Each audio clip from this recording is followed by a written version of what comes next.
And we're back here once again with another episode of the Iron Man podcast, episode 449, actually. Or what did I say to really trick everyone? Maybe I'm a magician. I'm just kidding.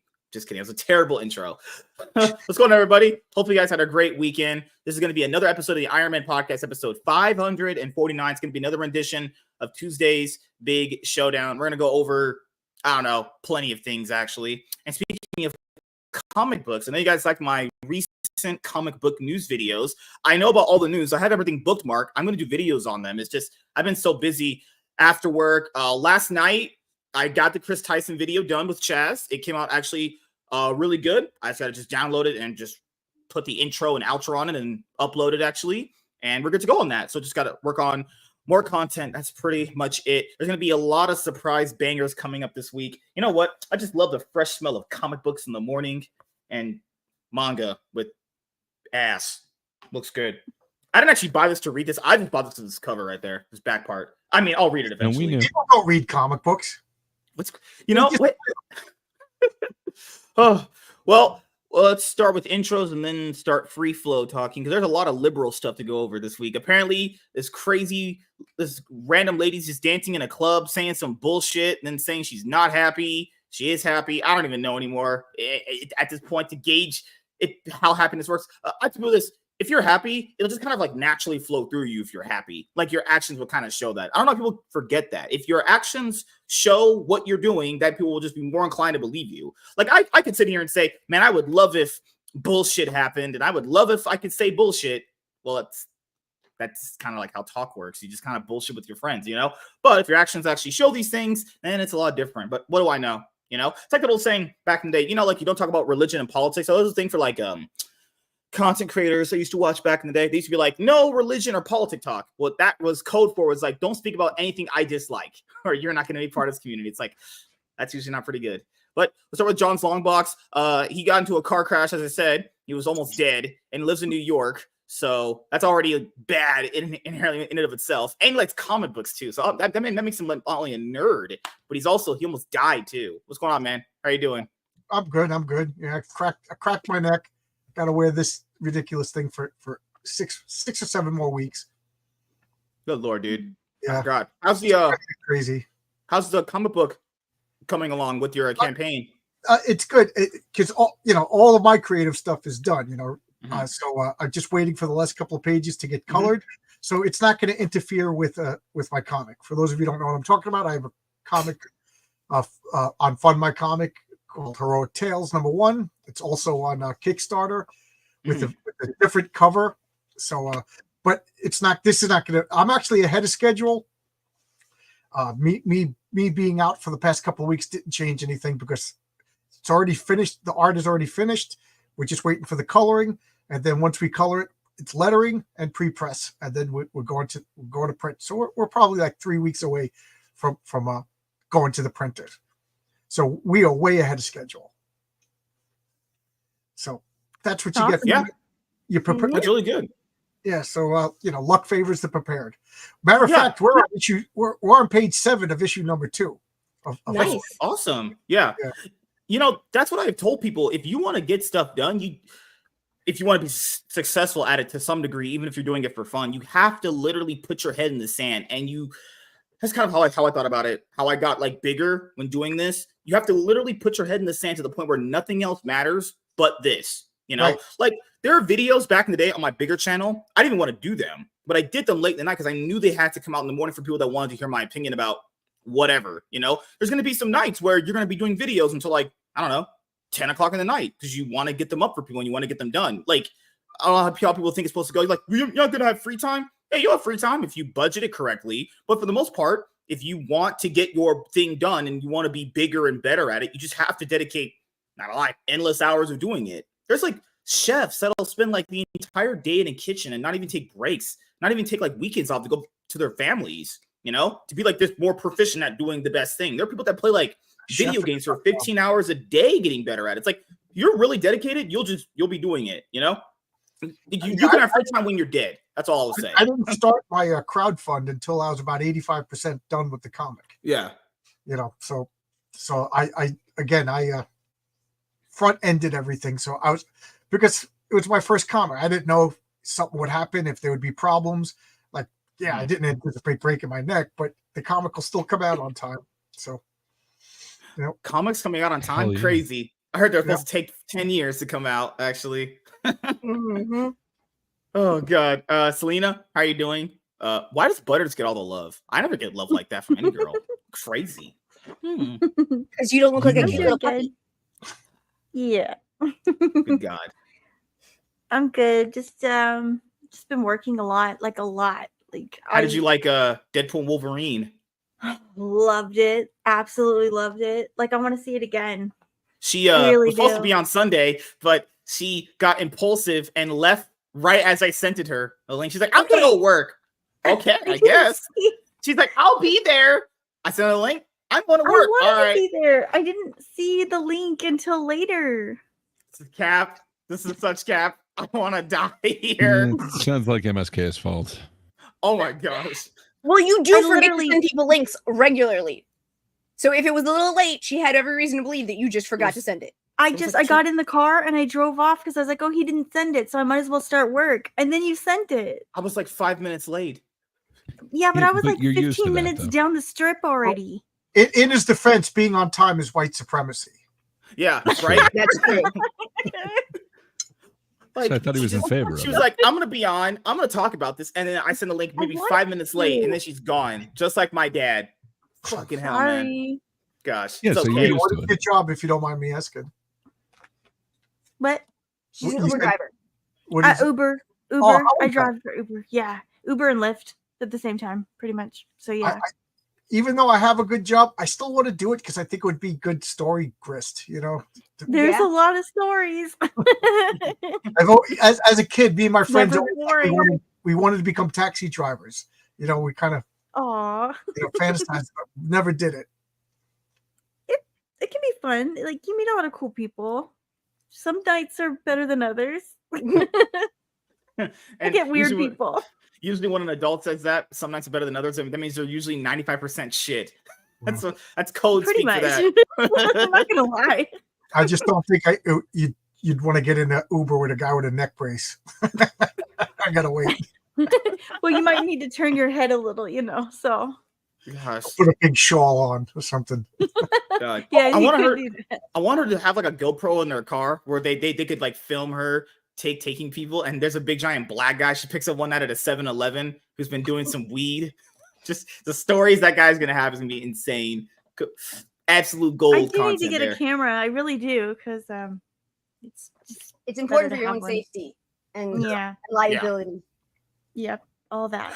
So And you know what's crazy? Selena, guys, has almost 30 subs on her channel. She says it's not set up yet. Lies. I went there, and the only way I would know it's set up is because you guys know if you have YouTube channels, all you two do. To even get a description box, you have to verify that you're a real person. She did that. There's links for Twitch, Instagram, Twitter, all there. She did all the verification, just no content yet. So when she says she's not ready, that's a lie. it's not that I'm not ready. I The just content I haven't isn't had, ready. I haven't had time. It's just. I'm sorry, Ugh. were you not just 10 minutes, less than 10 minutes ago, going on and on about how if you want to do this, you have to give up everything else and you've got to put your nose to the grindstone and do all this If you're a shit. casual, take it as you want mean, to, but if look, you I want to be wanna- better at it. I want to do it. I really do. It's just like, especially like, okay, when his mom came to town for 2 Mhm. weeks, I missed out on work. So I have to catch up on everything. I hate you so much. My brain's What? melting. Okay, move on to No. the next person. Oh my god. God, jeez. Oh, it's okay. It's fine. My brain's fried. What? Tiny understands where her bread is buttered. She agrees with me. I'm No, Become- I absolutely positively agree with Selena. okay. Of course you do. You woman. Jeez. All right, Tiny, how you been doing? I saw Tiny this past week. We got a chance to talk Yeah. to her mom. I hope you guys had a Yeah. good time at Comic-Con. Or you said outside, obviously, like you usually do. yeah. You guys live by San Diego? You went to the Comic-Con? Well, I did the downtown stuff because the one great thing about San Diego Comic-Con is they shut down pretty much the entire Gaslamp district, and downtown is just open. And there's all they call them activations. I don't know, but there's all these little places where you can do things that Don't need a badge. Don't necessarily need all that much money. You just have to wait online for a while. I didn't get a chance to go to any of them this year, but back in, I think it was 2019, they had like a little tiny mini American Ninja Warrior obstacle course you could go on, and there was one year there was one of the antique shops actually let them use the whole shop and replace the antiques that are normally in the display cases with memorabilia celebrating Captain Picard. It was like a museum piece of all of his old stuff, as if he'd been a real person, and it was so cool. It was so much fun. It's almost impossible to get tickets. It's just, if you didn't go the year before, you're not even online to get to the original way to get the tickets. But there's so much to do outside and lots of people in costume. I have had a blast the last few years just going to hang out downtown. So have you guys been going to San Diego Comic-Con for a while?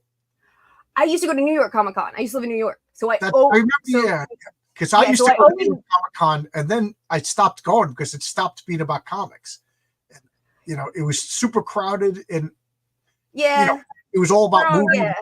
Especially there were a couple of years where they tried to squish New York Comic-Con and Anime Con into the same freaking weekend, and that was insane. They finally realized after a year or two they can't do that. And Anime Con got big enough anyway; it's its own convention now. Yeah, but I remember. Well, what I was going to say was, in New York, there's nothing to do if you're not going to the con. like you go to the Javits Center or one of the or Madison Square Garden or whatever. You have to have a badge. It's all inside, and there's just nothing else to do because it's October in freaking New York. Who the hell wants to go and hang out in October in New York?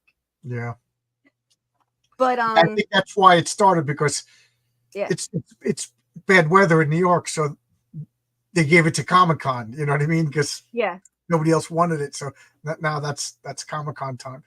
Being out there was cool. Yeah, the weather is great out there. It definitely expanded. It wasn't really just about comics anymore for a long time. But at the same time, I still really enjoyed being able to go and be. There's a lot more cosplayers and a lot more people doing costumes in New York than there are out here in San Diego, which I find interesting. My buddy is a cameraman, and he works San Diego Comic-Con every year. Oh, and cool. He says it's movie con, it's not Comic-Con anymore. They call it a comic and pop culture convention. Yeah.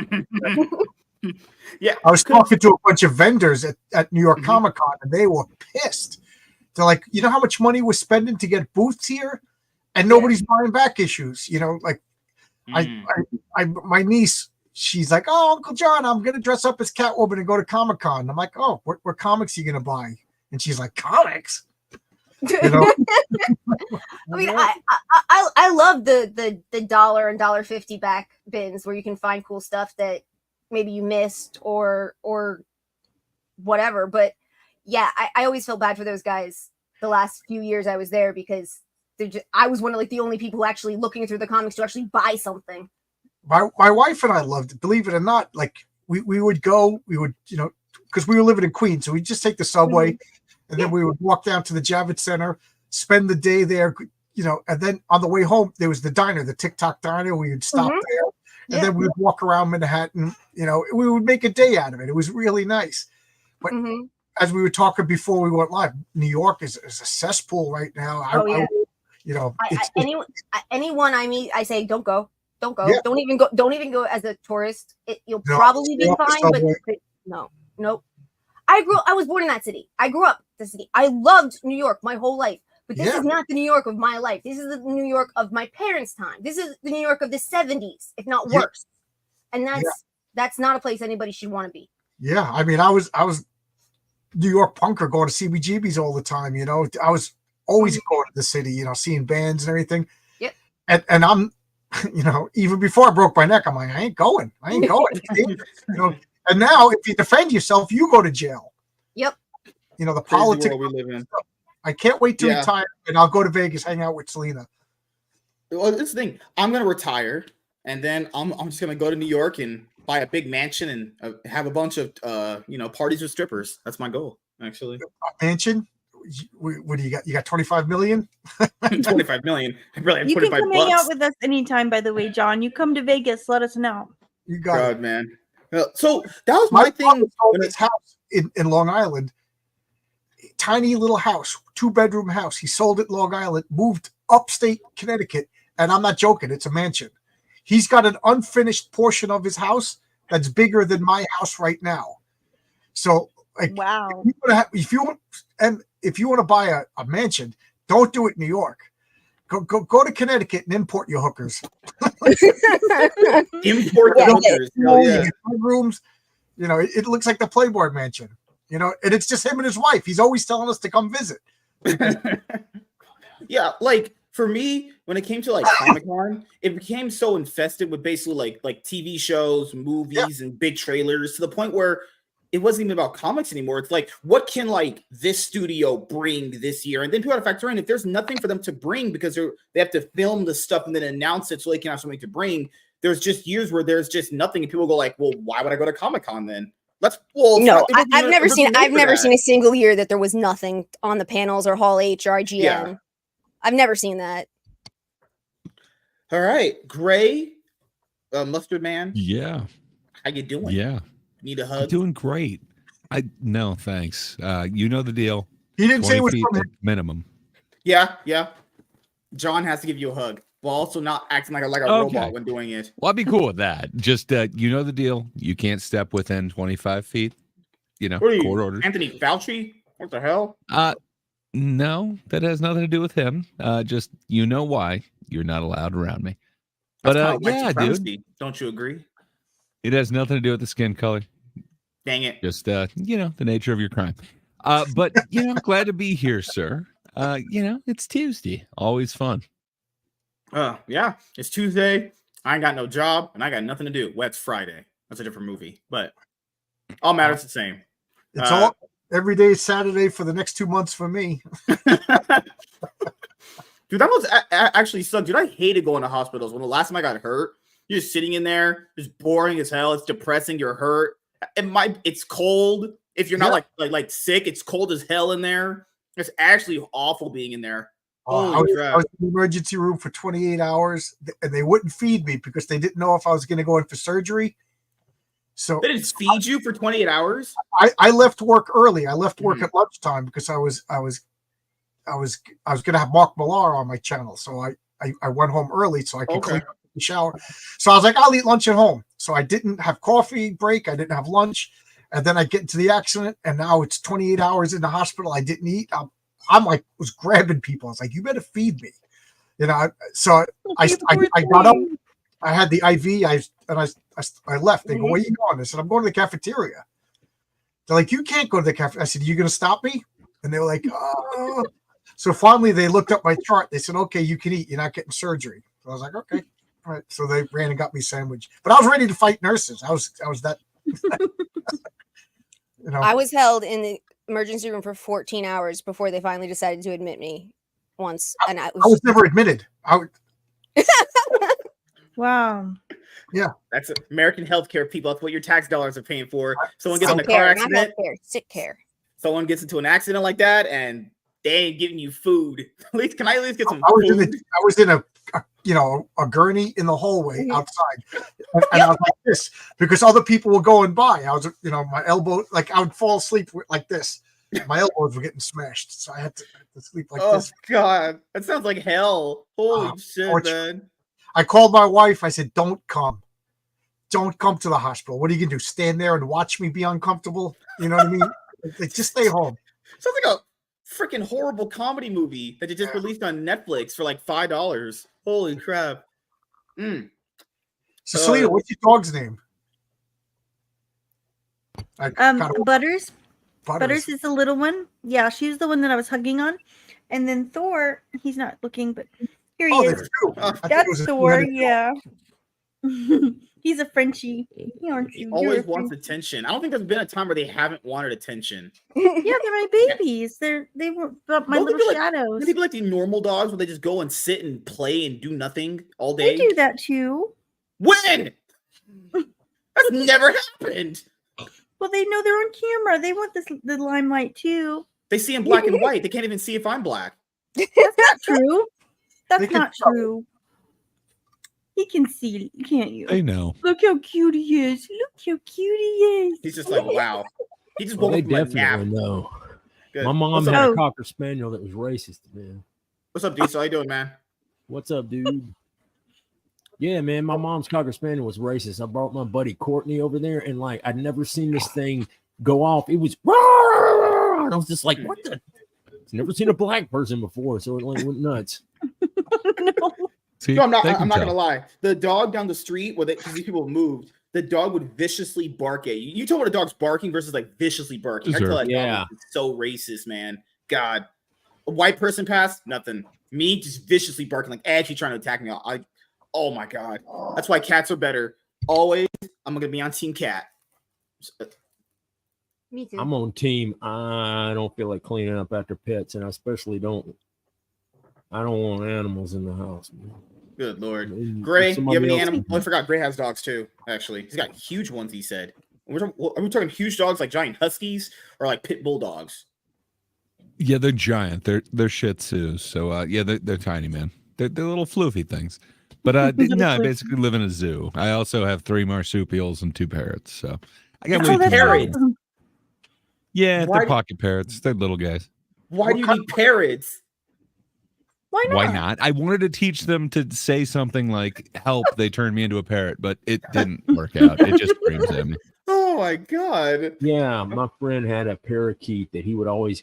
That thing would bite me and laugh at me, and it would never do that to anybody else except for me. But like, it'd come up, and They he also knew who know. I was. Man, those things are smart. Like it would. I don't know how it did it, but somehow it looked like it was smiling when it would see me because it knew. And I don't know how a hard beak is able to smile, but some reason this thing did it. And when I walked to the cage, and then he's like, "This is this idiot. He's gonna try to pet me again because he does it every time because I'm cute." And I'm just like, yeah, sticking my finger in there, and then he'd bite me, and then Maybe you're and delicious. laugh. One time, I was sitting on the other side of the couch, and he was by. It was my buddy, and he was sitting on the other far end of the couch. It's one of these long couches, and we were watching baseball, and that bird was on the other side of his shoulder, like on the right side, and I'm way on over on the left, on the other side of the couch. That motherfucker like walked over there when I wasn't looking and like bit me, and then laughed as he was running back. Man, It didn't fly. no, they kept the wings clipped so that it wouldn't fly away, but. He didn't. Send me the link. But then why did you keep trying to pet him if you knew every time you pet him he's gonna bite you? I because he was cute. I get to pet him sometimes. Sometimes he wouldn't. Sometimes while he was latched onto my finger, I could pet him with the other hand. Okay. He's adorable. This little green parakeet. For some reason, and I plus it was funny. It didn't hurt that bad. I'm just like, check this out. I'm the only fool that this bird does it to. And I stick my hand in there and it bite me and laugh at me. And I mean, we were sitting around drinking, so it was hilarious. I don't know. Birds have no souls. They have these souls. Oh, neither does my ex-wife. You just got to change the batteries. I like pigeons. Pigeons are cool. They look at you. Oh, I love pigeons. Pigeons are awesome. Those are wrapped with I wings. like pigeons. They're like super just not in your way. They'll like move. They're like trained birds that know what's up. Given the I chance, like they can pigeons. actually be really I intelligent. read that we domesticated pigeons and used them and then just abandoned them. So they're just like, No, we abandoned them. Yeah. That's definitely true. Yeah, You no. Actually, there are still places that do pigeon rearing and like pigeon racing and stuff, and they still train some carrier pigeons. But carrier pigeons used to be really important, and they were a big deal during World War I and World War II for the military. right. Now Because every plane that left British shores had a small little box on it that had a fucking homing pigeon. If you got shot down, you wrote down your coordinates and you sent the homing pigeon back to England, and it got there, and they sent a rescue team and picked your ass up. Over 101 pigeons got gold medals for valor and excellence during World War II. That's hilarious. And they had no concept of what was going on there. They just sat there and were like pooping while they put the medal on them. Basically. Yeah, pigeons are they're kind of gross. The only alleyway in the town that I live in, is between like where I was living and then the building next door, and there were pigeons up there, man, and they just sat and pooped everywhere. And then they would, I don't know what they were doing, but like I think they were huddling together, like hooking up, like they make all these weird noises and stuff, and I'm just like, man, that's creepy. But I mean, outside. What I always found is funny is that people love doves and hate pigeons, and they're technically the same fucking bird. A dove and a pigeon. I love doves. Doves and pigeons are like first cousins or something. Really? Yeah. Wait, that means they can date. Just because the doves have pure white feathers. It's like, oh, the doves are so pretty and they're so gentle. Oh, I hate pigeons. They're the same bird. Anything to comment on that? That people like the white birds, but they don't like the dark birds? Anything? No, they don't like the mottled bird. They don't like the mottled birds. My favorite birds are ravens. I love ravens. Before we go talking about this. Corvids are so smart. I love them, man. They're the best. Dark meat or white meat during Thanksgiving? White meat. White meat. No, I always like the thighs. No, man, get that nasty dark meat out of here. That's like leg and tendon stuff.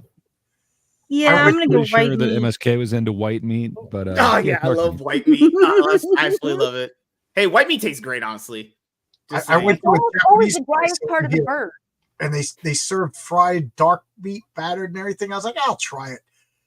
I was like looking at the waiter, like, this is gross, throwing it in the garbage, like right in front of the waiter's face. I was like, I'm never coming back. How dare you? I guess the Japanese eat anything. Yeah, they will. Wait. Well, I know a dude, Vagabond, don't eat anything. That dude will eat. That's the most fearless dude I've ever met in my life. Actually, just quite literally eat anything. Now, man, he went and he bought natto. Do you know how disgusting that nasty? It's rotting. Remember those vagina chips? It's fermented. He literally said he would buy a bag of those vagina chips and eat them on video. I'm like, that's actually disgusting. You're an inhuman. Not like inhuman. He's actually inhuman. He's not a real person. He's like for real, like the most interesting dude. He's got a story about everything, and like for some reason, and several of these stories involve like almost like getting killed or getting arrested at the border and stuff. Yep. It was funny. Like for New Year's Eve, he sent me a text and it's just him shooting his gun.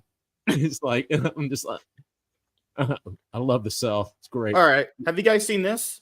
Basically, lady by the name of Angela Bel Camino? Bel Camino. Yes. If people think, I'm almost certain she might be a troll account. Oh, yeah. You never know. She said, imagine being 42, child-free, stress-free, and being this happy. The right hate this. As someone who's 40, she does look happy. She's fucking lying. I know I'm pretty right wing. I don't hate this. If that's what she wants, that's what she gets. You know what I mean? Yeah, but I actually feel she's trying too hard to tell me that she's happy. Yeah. You know, she's always posting stuff like that. Nothing like a strong lib woman and all this kind of stuff. And she's just, I don't know. It's everything is like the cringe is so cringe. If Selena ever turned into this, we're giving an intervention to her right now. Why me? Why would you say what on earth would you think that Selena would turn into this? What the fuck? I'm just saying, we're doing the How I Met Your Mother intervention episode. If any of you ladies out here ever turn out like that, we gotta talk. If I somehow turn out like that, you can just shoot me in the head. No, allegedly in Minecraft, said by someone named Tiny but Fierce on a podcast with a hot, sexy, rich black guy named MSK. We all know that one guy that's always talking about how many girls he's banging, and and you all know he's full of crap. Like whenever somebody's bragging too much, it's like, who are you trying to convince? And that's the way whenever this woman comes up, that's what I'm always thinking. But you know what? If you're 42, single, child free, and you're happy, that's what the right wants. The right wants individual freedom. Yeah, whatever you want, man. We don't care. You're convincing people who just look at you and be like, okay, cool, and then wave and then go back to doing what they're doing. Also, I'm sorry, this shit about being child free threatens the patriarchy. Bitch, you're female. You were born female. You were born to do a specific thing. That's give birth to the next generation. It has nothing to do with the patriarchy and everything to do with biology. And let's be honest, do we want this person breeding? No. Probably not. There we go. I've always said that same thing too. Not everyone deserves to have kids because they're just not like sane human beings. Like, boy, you ain't kidding. And it seems like the ones who shouldn't be having kids are the ones that have like, I don't know, like 30. Yeah. Also, Idiocracy. Do you know the uncanny valley? This woman gives me that feeling. Like. Yeah. Oh shit. Speaking of child free, check out my chart topping single Bold Lib. No, I'm not listening to that trash. It can be streamed on any streaming platform. I don't give a fuck personally. This person asked her, someone who has to post this much to prove that they're happy isn't actually happy. You're seeking validation from other people because you're miserable. Actually, just the opposite. Everyone in my replies is miserable. I'm not miserable. Okay. Don't know how you get that metric at all. This doesn't look like happiness to me. It's okay to be confused. Being a tried wife has been installed in women by the patriarchy. We are tearing it down. What? Oh, okay. All right. We don't hate this, but we also know that people are truly happy, don't have to try and convince others that they are all the time. So why are my replies flooded with men trying to convince me I need to have children and that I'm a failure if you don't? I don't personally think if you don't have kids, you're a failure. I wouldn't say that. But, I have a different mindset than a lot of people do. But I doubt that's happening too. But, if you're going to put yourself out there like that, people are going to have various, I don't know, fucking opinions about how you live. That's the expression. This is how the internet works. I don't know why that's such a confusing thing for people.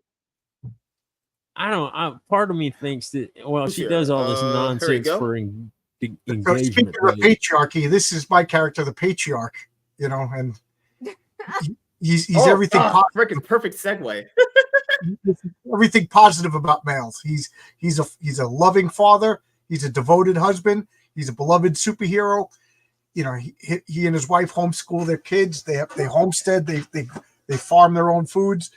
Just everything that the left told us was wrong with masculinity. He is positive, and it's not like a trick or anything. He loves his wife. He loves his family. He loves his kids.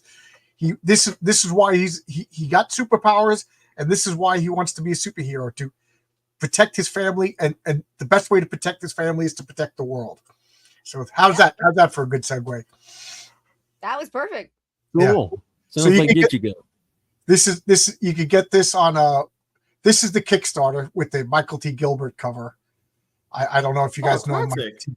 Yeah, it's got that nice classic 70s, 60s comic feel to it. That's cool. Right. It's got a little Silver Age whimsiness to it, which I just love. But this is the regular cover by Renzo. And you could go to Kickstarter, look up Heroic Tales on Kickstarter. And if you don't like Kickstarter, I know some people don't like Kickstarter, you could go to Fund My Comic, Heroic Tales on Fund My Comic. Either or. It's just that they have different variant covers on either platform. Well, if I forgot your character is, you said is married, right? Has kids, right?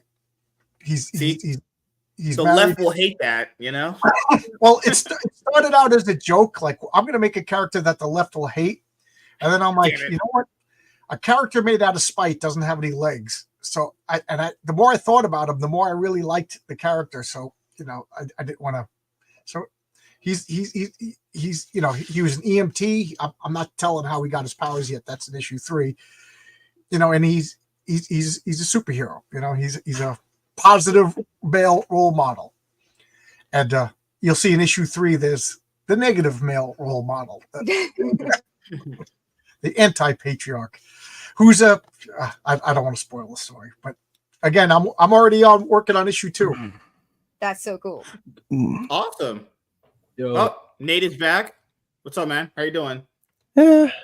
Long day. Just ready. Just trying to relax now. So you wanted to relax by talking to a bunch of white people? Oh no! How dare I want to spend an evening with my friends? That's such a crime, ain't it? God, what am I paying you want for? To make it one these days, guys. Somewhere in some place out west, there probably is some poor bastard getting arrested just for trying to hang out with his friend. I wouldn't be shocked. Jeez. Oh, that's a lot of butters. It is a lot of butters. It's a lot of butters. See, I don't get that level of love. God dang it. You could That's what I if you need. tried. Nah, love is overrated. Love hurts. All you Love need scars. is all you need is your computer and your smartphone and a cat. That's what you got. Why do you need the cat? Like, why would you not want a cat? You need some companionship. Don't ask the questions you don't want the answers to. There's okay, that. maybe I'm thinking too hard about it. I was like, why does MSK need a cat? I'm a little concerned. Oh, there was the video that people were posting about the like Megan Thee Stallion performing at Kamala Harris's like thing in Atlanta. God, Just how looks cringe. so cringe. It looks so fucking good. Why? Okay, so I know about the Olympics controversy. I've never been someone that even cared or cared about that event or watched it, but I can see why people are mad. That's really fucked up what they did. When the footage of the opening ceremony came out, I immediately tagged Society, and I was like, Society, what do you think about this? No, just to see what his response would be, and he just you said, should have that white guy meme, him just sweating. I could, dude. I could probably. I don't even need to see that man to know that he was coping and seething over that shit, man, and for all the right reasons too. Because holy I did shit, not know anything about the opening. I just was there to watch Celine Dion, and I got shit on for it. Really? You know, I'll back you up on that, Selena. She did pretty good, but yeah, that opening ceremony. I don't know what the hell they. I didn't watch the beginning. I really didn't. I didn't know what happened. They basically made a mockery of the Last Supper. And I saw the pictures. The Gojira thing was cool. It's because it's a bunch of satanic people that were behind that. Society sent me one word back when I texted him. All he said was sacrilege. Yeah, you're absolutely right. I'm like, yeah, they're not afraid to insult Christians, but then the girls' volleyball team has pants on because they don't want to insult the Muslims. Right. You know, oh really? See, Christians are the ones you can insult Christians because they don't convert by the sword. Yeah. You know, they're just Anymore. Yeah, you know, it's okay when they offend mass amounts of people, but when we do it to them, it's not okay. I think they explicitly said that they're not going to bow to religious bigots or whatever. It's like, oh my god, they get it. It's just it's satanic, meant to like mock God and get it, and then rub it in your face. That's all that stuff is, man. I pray for them. Of course, it is. That's what you do with people like yeah. that. I'm not even really religious myself. You can't do anything, you know? and yelling at people is just not going to accomplish anything, man. Just pray for them if you're religious. Yeah. Man. Well, can I address Wheezy's comment? It says, personally, I'm against homeschooling because most people are retarded and will teach their kids to be the same. Yeah, but most teachers are also retarded. You ain't kidding. You know what I mean? Teachers are telling your kids there's 90 genders, and let's face it, most kids in America graduate after school and they can't make change. They can't. John, forget the woke shit. Forget all of that bullshit. It was the public schooling that exists in America was designed specifically to make high-functioning factory workers, to make little plugs to go into the industrial corporate machines. A. B. You segregate by age? What time ever in a human's life are you segregated by age? Never. And these kids learn that they act like, well, if I'm in 10th grade, I can pick on the kids in 8th grade because I'm older. It's so stupid. There's nothing about public schooling that teaches anything that you can't get a better version of in homeschooling. The only possible thing you could possibly say would maybe be like some types of labs. And at the moment, you can go, if you homeschool your kids, you can go to any high school and use their science labs, and they have to let you. So I gotta say, my mother's been dealing with education reform since before I was born. So I have 40 fucking years of this shit shoved down my throat. And I'm sorry, it's right. The public schools were bullshit in the 70s, and they're 1,000 times worse now. Always homeschool your kids. Also, keep in mind, I'm a former public school teacher. I was a public school teacher, and the stupidest people I ever met were teachers. I hate teachers. Right? Hey, man, my dad used to say, "Those who can do, those who can't teach." Yeah. And my mom was a teacher, so Yeah, they got divorced. So well, for me, I think the like what one of you guys just said is applicable. The other thing is the social aspect. People think that if you homeschool your kids, they'll just be socially retarded in terms of like being an introvert, so you can't talk to people. It's like that's not really that bad of a thing either, honestly. Yeah. That's not what an introvert is. Oh, you mean my kids won't be twerking for Kamala Harris? Oh, okay, that's fine. Yeah. It's like, do you want them interacting with other delinquent kids that are going to be bad? You're not understand what an influence is on someone. If they see that, they're going to probably start thinking that's okay too. Those are a lot of kids. There are bad influences on them. Yeah. I'm just saying, not every kid is going to be like. You mean my kid's going to develop his own individual personality and his own quirks and flaws? Oh my God, how horrible! He's not going to be just. And he'll know how to talk to people who are both his age and younger, and possibly talk to adults on a even playing field so they don't feel intimidated or. And he won't get statutory raped by a female teacher, which seems to be happens. It's going every single week, right? It's bad when they stopped goofing on priests and now they're goofing on teachers. Yeah, there was one I read recently where this female teacher had sex with this 15-year-old boy. She ended up getting pregnant, and then she's trying to basically get him for alimony or not alimony, a child support payment. He wants 10% of his non-income. 10% of his lunch money. You see, this is why I made sure that all my friends are older than me. I ain't got to deal with my dumbass generation. Yeah, I love you guys. I get there are benefits to public school. There's benefits to homeschool as well. I think if you factor in how much you learned in school, like when I graduated, I was like, not much. Really, I actually thought about it after I graduated. The day after, I was like, was that really worth it to spend about 13 years in school and just learn the basics and that's it? And you make some friendships, there's some good things to it, but it's like all those many years just to go like, damn, what did I do with my life just to learn like basic shit? It's like, that's kind of a waste of time. This man said the basics. Man, I can't even repeat half of the shit they tried to teach me in freaking math class in high school. Like the only reason I made it through high school was because I went to summer school every damn summer to try and make up my math class because I was just absolutely horrible with the crap they were trying to teach me. Is it that Common Core nonsense, man? Where you got to like write a paragraph instead of actually solving the problem. Dude, I have looked at that before and seriously, wanted to throw stuff. I went to a Catholic school and I was taught by nuns. I had an excellent education.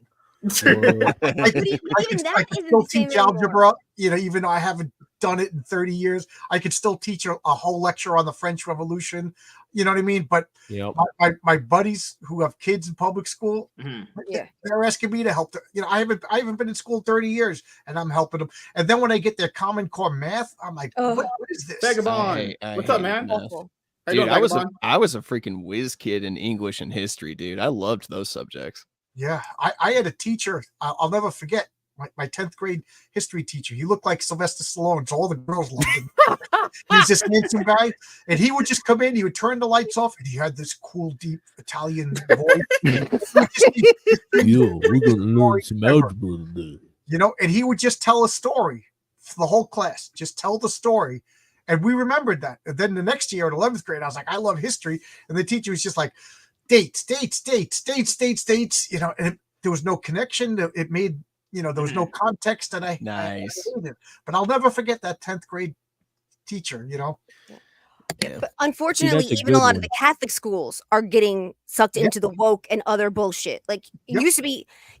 I mean, I know Jewish families that sent their kids to Catholic school because they wanted them to get a better education. Yeah. And now, like, there's if you're not going to do it yourself, there's nowhere that you can truly trust.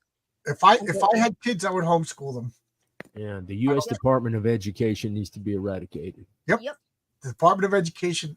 When did it get founded? During Reagan years and 70s, I believe. No, it was Carter, I think. Carter. I think the Department of Education was Carter, but I could be wrong. No, I believe you're right, John. Yeah,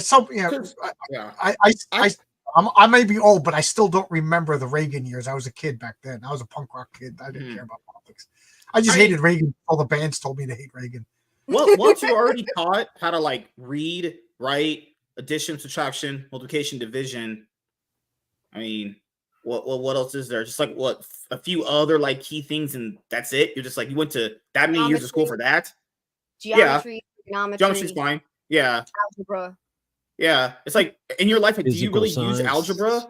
You know, like I don't think I've ever used algebra once in my life, really, outside of Well, learning it in school. if you want to be an engineer or an architect or anything like Yeah. that. Yeah. I use algebra a lot, actually. If I'd have been Really? Oh, I would fail. Oh, I couldn't do it, man. Algebra's I couldn't do the basic algebra. I think I'm doing advanced anything in that shit.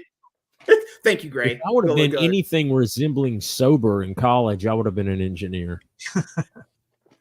Wheezy God. says, why does the right want to eradicate instead of fix? Because it's not the government's job, it's the state's jobs. Yeah, exactly. All that money is the courts, the army deliver the mail. Anything else is the state's. Yep. That's it. So education is a state right. Abortion is a state right. And if you do it state by state, there'll be some states that do for more woke shit and some states that do less. And you can choose where you want to send your fucking kids. And not only that, there'll be school districts that this in this district we stress math and science. In this district we stress whatever transgender nonsense. And then and you don't have to deal with all the bureaucratic nonsense where you have to have like a quote lesson plan. Like I could roll up into a high school right now and teach I know I could teach chemistry, any kind of biology or science class. Like just give me the book and I can teach straight out of the book. Because I mean, I know that stuff, but like it wouldn't work like that because you have to go through all this. You have to have this whatever a lesson plan. My mom was explaining it to me, all this ridiculousness that goes along with it. So it doesn't really matter if you're teaching.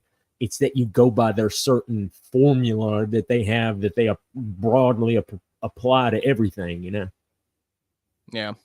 High school was like jail. I hated it, man. It was terrible. I actually like school. I like class. I like learning. I don't know. I was kind of nerdy, but at the same time, I was going to all the punk rock shows. But I liked I was very nerdy. having good grades. It was kind of a point of pride to have good grades. Dude, I hated high school because the teachers sucked, faculty sucked, the students sucked, and on top of that, I just didn't have any friends. I literally went 4 years without talking to anybody, pretty much. It was probably. You should have went home and done. Yeah. You should have went home like me and taught yourself how to play you know who guitar. my friends were? You know who my friends were in high school? Seriously, it was my two uncles. No, it was my two uncles and their buddies, man. Like we always did shit on weekends together. Yeah, like we went to the movies. That's how I got into playing D&D for the first time. I mean, they were my friends for those entire now I gotta 4 ask, years. I'm a big role player. What was your character? What did you play? I played multiple characters. I think by the time we stopped, I think at first I had played a dwarf cleric, then I played a tiefling sorcerer, and then I think my last character was just a human rogue. And it's funny. Anybody else role play? I don't. Well, actually, Nate's running a campaign right now that a couple of us are playing with. Oh, cool. Yeah, it's which system are you using? I'm sorry if I'm asking questions everybody already knows. That's no worries. It's a 5th edition rules. Okay. I just did a video yesterday on this 2nd edition monster manual. Oh, damn, son. That's old school. These are the last D&D books I bought. Wow. Oh, wow. My uncle still has his books from the 70s when 1st edition came out. Like, that's cool. This is the game I still play. Like, I was supposed to play this Sunday, but because of my accident, I wasn't prepared to run a game. Nice. But my comic book is associated with this. Like, if the stretch goal cards are gonna have the V&V stats of the characters on the back of the cards. Nice, dude. That is cool. A game that came out in 1982. This book is probably older than everybody in this chat with me. Nah, man. I'm older than that, dude. Okay. I bought 7 copies of them, and I have them shrink wrapped. And when one falls apart, I take out another because I thought I would never be able to. That's so smart. That is cool. Holy shit! But yeah, like Tiny was saying, I'm actually running a campaign right now. It's like every other weekend. Me and a bunch of my friends, we get together and we play Curse of Strahd. It's a D&D 5e module. But Selena, do you know what we're talking about? Are you know? Yeah, I do. I just have never played. But I heard Iron's joining you, right? Yeah, he wants to dip his toes in this Saturday. So yeah. So what he wants to join him. What MSK? What? Say nothing, what you want to say. Nothing. Go ahead. Nothing. You're sucking you're trying to suck me off from my cloud. God. What? He approached me. What does that have to do with you? And nobody's doing that. Me when he was doing... The better MSK is already there. Yeah, oh my God. MSK is already there. When you make up your character, MSK, are you going to role play a white guy or a black guy? Definitely white. I'm going to be a white, hot, sexy white knight. Yeah, literal white. I mean, everyone knew that was... Yeah, for sure. Well, it's funny because I can remember approaching Iron and Selena. They were like the first two people I asked, hey, do you guys want to play this? And I think, Selena, I think you guys originally couldn't because of work obligations or just schedule complications. Yeah. Well, I think it was after the spoiler talk for Deadpool and Wolverine the other night. Me and Darnell and Strider were just talking about it. And Iron was like, you know what? Oh, nice. Iron was like, you know what? Fuck it. I'm interested now. I'm there. So yeah, he's probably going to be there this Saturday. See, the thing is like Saturdays like are rough for me because it's the busiest night. Yeah, I know you got work obligations and stuff. So now here's the thing: I'm kind of changing up my hours. Like last night, I slept at like 10 o'clock and woke up at 3, and then worked from 3 to 6. And yeah, that's when and then I went to sleep again and stayed up. I'm all over the place. Actually, some of the newest research in sleep, because a lot of it's connected to neurology, so I get a lot of the new stuff coming in. Oh, really? Sleeping multiple times a day, sleeping small pieces is actually perfectly healthy. As long as you can get approximately 8 hours in a 24-hour period, if that means 2 4-hour naps, 1 8-hour, whatever, you want at least 8 hours, but it doesn't matter how you get it, as long as you're actually getting it. So, you know how those people that they'll take multiple naps throughout the day, that's actually not a bad thing. That's actually a good thing, right? It can be, yeah. Now that I have no schedule, I sleep when I feel like it. I wake up when I feel like it. Yeah, I woke up at 3 o'clock in the morning last night. Started watching TV. Went back to sleep at 7 in the morning. I do that randomly, man. I'll be my day off in the morning. I'll wake up at like 4 in the morning. I'm like, I kind of want to just sit up and watch something. And then you just packed out at 8 o'clock in the morning. Wake up till like the noon. Because for you, it'd be like if I wake up at like 8, it's already 11 o'clock for you. You guys are in the future over there. Oh my god, man. Tiny, do you play role playing games, Tiny? Yeah. Actually, this is my first time doing it with all of the books and stuff. When I was younger, my uncle was actually a somewhat world famous dungeons master, and he did it all. It was all in his head. His name was David Kahn. Some people know him. Every once in a while I say his name, and someone goes, "Oh, I know that guy." What's his name? David Kahn. I just never heard of a world famous DM before Critical Role. Like, how did he become a famous DM? I guess you just play with a lot of people all over the place. I mean, he'd even play games like cross countries where like they make phone calls and they do the game like by a phone and stuff. That is cool. So like I always went into his worlds. I always did stuff through his thing, and he died right before we moved out here. So it's been a long time since I've actually like opened myself up to play again. So I'm having fun. I'm a half angel in Nate's new thing, Nasamar. She's half angel, dude. She's badass. Dude, she came out of the woods and just started smoking wolves like she owned the place. She was awesome. I would kind of peg her to be a succubus, but angels. We already got that. That's your view of every woman. That's succubus. That's cute. Yeah, my I ex-wife. want to be a succubus. Can I be that? You want to be an incubus? No, MSK can be a halfling. He It can is be a Tuesday. goblin or something. MSK. You don't want to be a succubus because then we have to cut off your dick. You want to be an incubus. Okay, I want to be that then. Wait, I can transition into this game unless you guys are transphobic bigots. Actually. Oh, can I play in my wheelchair? Can I have my Dungeon Explorer in my battle wheelchair? A battle wheelchair. That's awesome. So someone in one of my Iron might give MSK streams for Nate streams. Lies. One of the people in one of my disability group advocacy group was talking about that. I was like, you know what? You really think that it's that important that you can't walk in a fictional made up game where you can choose anything you want? Then just make yourself super rich and have people carry you around a paladin. That'd be pretty cool. Or Palanquin. But it's like, Yeah, I it's want a so Palanquin. ridiculous. I'm disabled in real life, so I should be able to play someone disabled. Why? I'm disabled in real life. I don't ever want to play a character that's disabled. I'm ugly in real life. I want to play a good-looking character. You are not. I want to be MSK Christian can identify. Bale. No, Right. Yeah. I want to be a strong guy with a sword, you know. Jeez. He's making jokes because he created a character to tell everyone information and then just get slaughtered in front of us, and he named it Christian Bale.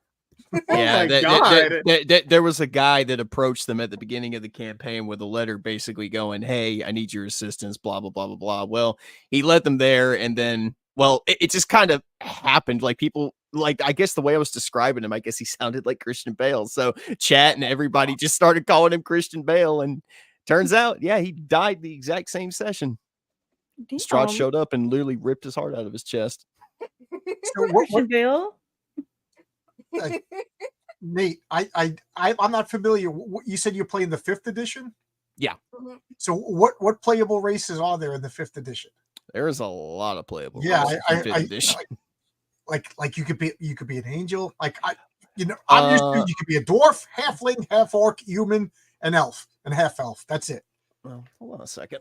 But now it's like you could be anything. Yeah. I mean, dude, there's even people like homebrew and stuff. I've tried to tell this man, dude, if he wanted to, he could show up to a game and play a Super Saiyan. I'm not even joking about that. People have made stat blocks for that. He could do it. I'm just saying. MSK just I want to wants it for the tail. I want to be a black Saiyan with an afro that looks like Gohan. You could be Afro Samurai. You're voiced by Samuel Jackson. But I think D&D is for sweaty nerds who have no life. There's no way. Then why are all your friends flocking to play my game? You know, if all of you guys were jumping up a bridge and you right said that you could fly, I guess we could do that too. Tiny can fly at some point. Tiny cannot fly. I'm gonna have the wings. catcher. I'm gonna have wings. All right. You asked races, John. Races. Okay. Dwarf, elf, halfling, human, dragonborn, gnome, half elf, half orc, and tiefling. Okay. That's just from the core rule book for 5e. I've got another book. How does Tiny become an angel? Well, Ours are part angel, part human. Like, my parents shouldn't have gotten together. yeah, I think we could say that about most of our parents, but yeah, either her mom or her dad was very holy. Let's put it that way. A little too holy. Could you be a half angel, half tiefling? There might be a homebrew for that. That would be an interesting. That would be like your internals and your cells would be fighting each other. Dude, that's like some Diablo shit. That's like that's like demons and angels getting together and just having forbidden kids, dude. That's actually kind of cool. I haven't heard from you in a while. Do you role play? Who? Great Poupon? Hell yeah. Yeah, I was just in the middle of a D&D campaign, but the DM got other commitments, so it just kind of ended randomly. But he's committed to me right now. We're gonna launch our own show called Mustard and Chocolate.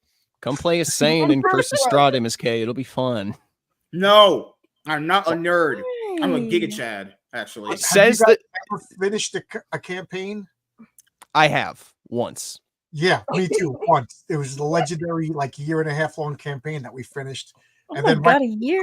We were like 3 sessions away from finishing like a 2-year campaign. Campaigns last forever, Selena. Like it just depends on everybody. It just depends on how invested everybody is. I've heard stories of campaigns that have gone on for 10 years.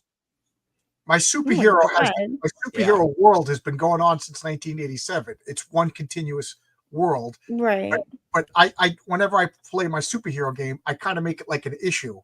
So, you know, it's kind of easy to gear it towards, you know, a villain, a story, a night. Yeah. You know, and every night is like issue of a comic. But fantasy just lends itself to long, epic storytelling. And then I'm sure you got this. Like, it's supposed to be an easy go in, steal the gold, but you spend 6 hours. The guy's just talking about the path into the castle and who's going to open it. And you're like, it doesn't matter. But you can't say that as the DM. So that's why you'll plan a 6-session game and it turns into 14 months.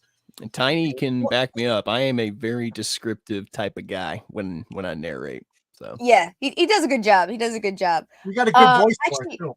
Nate, even if you don't join us, Nate, you should get him in on our Lestrade chat so we can see all those great memes. Oh yeah, like all these. If you guys like it, I'll watch it. I'm not going to commit to playing. No. I get that. I'm not asking you to come in on the game. I just think you'd really enjoy the memes that get shared. It's like they're all D&D based memes.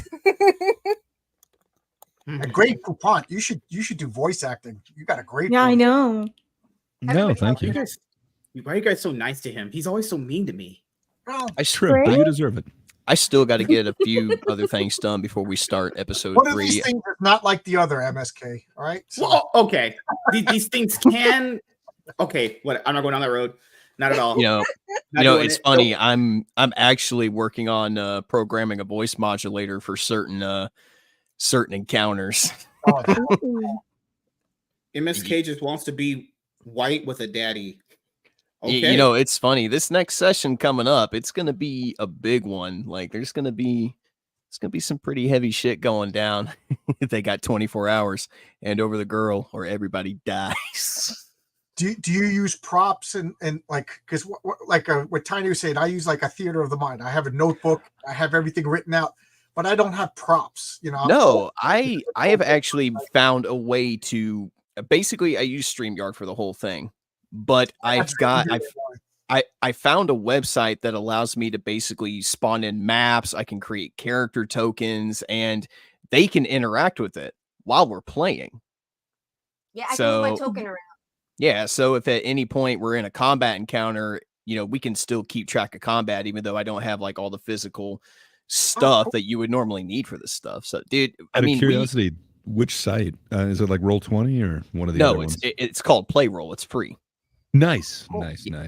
Yeah, all you got to do is make an account and build a room, and you can pretty much do whatever. There's stuff you can pay for, but I think the entire website at one point was like crowdfunded. Like a bunch of people got together and created this thing because, I'll be honest, really cool. It's really cool, and I think it's a lot easier to use. Aside from Roll20, I get the appeal of Roll20, but oh my fucking god, there's so much stuff you can do with Roll20 that it is absolutely just overwhelming. Playroll is very straightforward, to the point. You spawn in your map, you spawn in your tokens, go to work. And Nate's been spent weeks pulling up music and stuff for different parts of it so that it'll have even more ambiance. He's really been working hard on this. That's cool. We started talking about doing this like what was it, Tiny? Like 4 months ago? Something like that, yeah. Yeah, so about 3. We started talking about it not long after.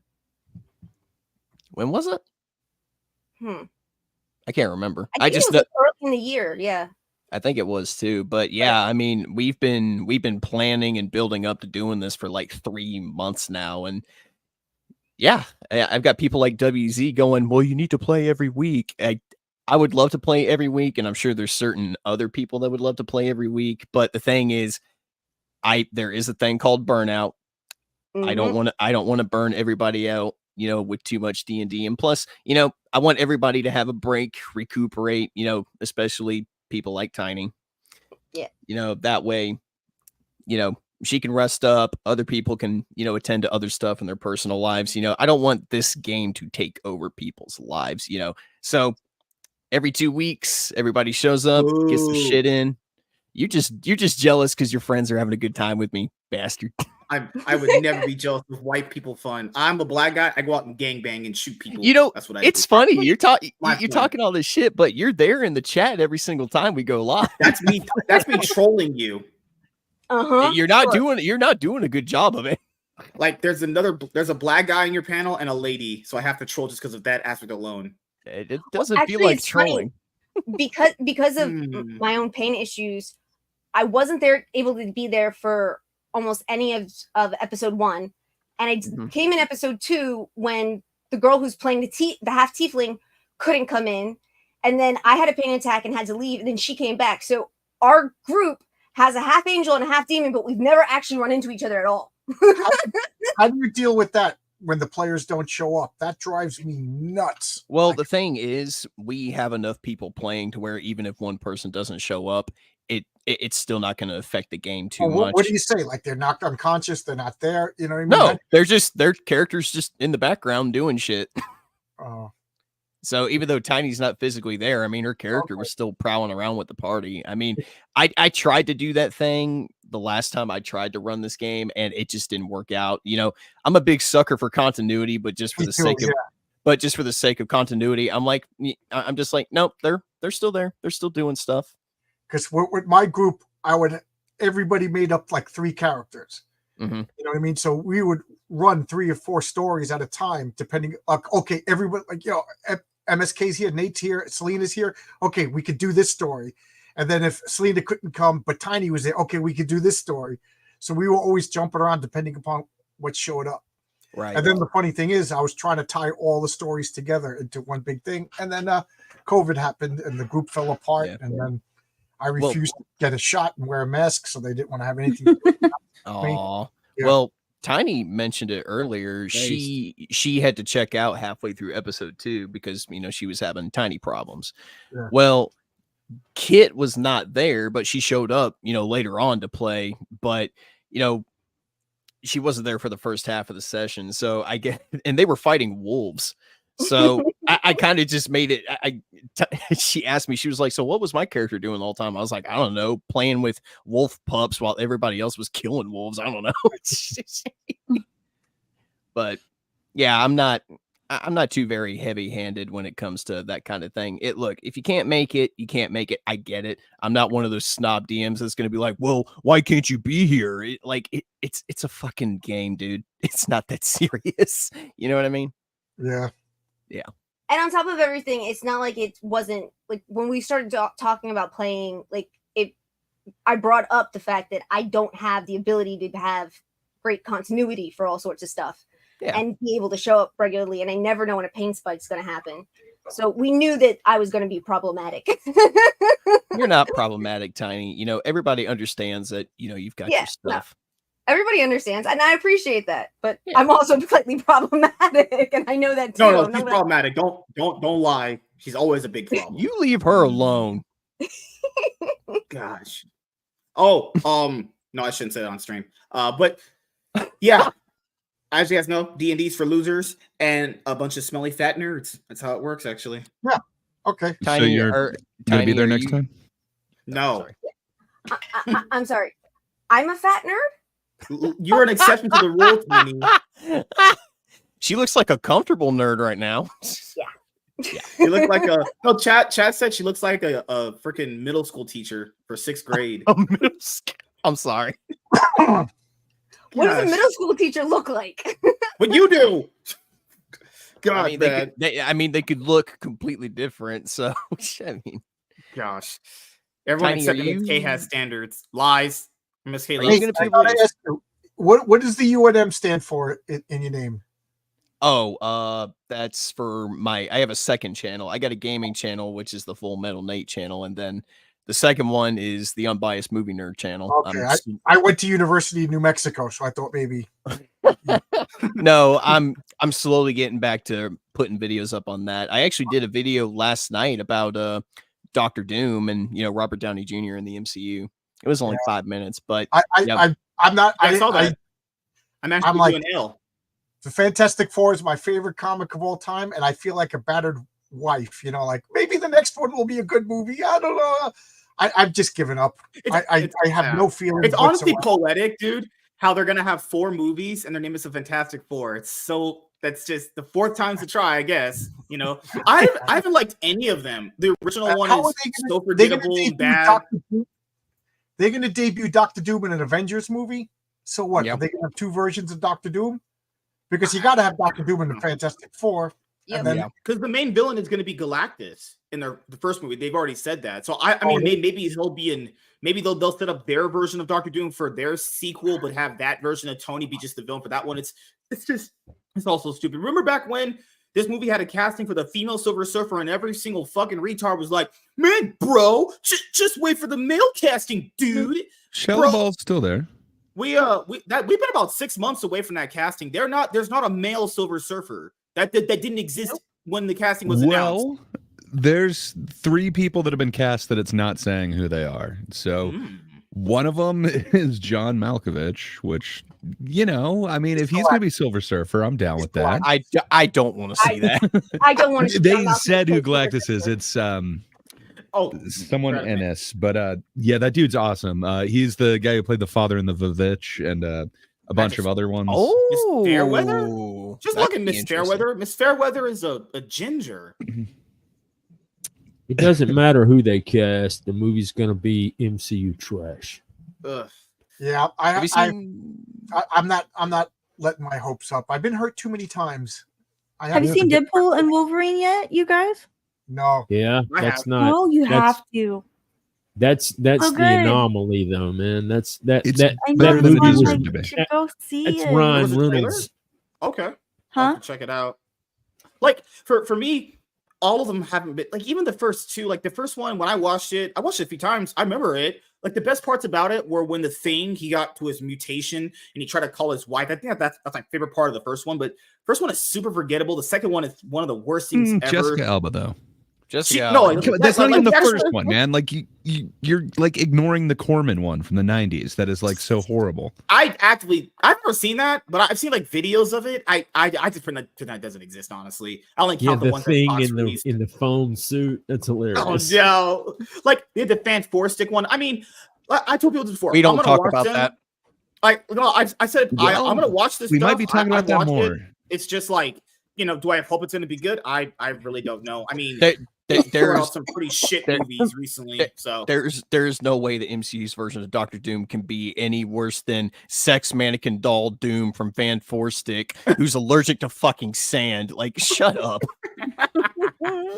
Nothing's worse than Michael B. Jordan as the Human Torch. Oh shit.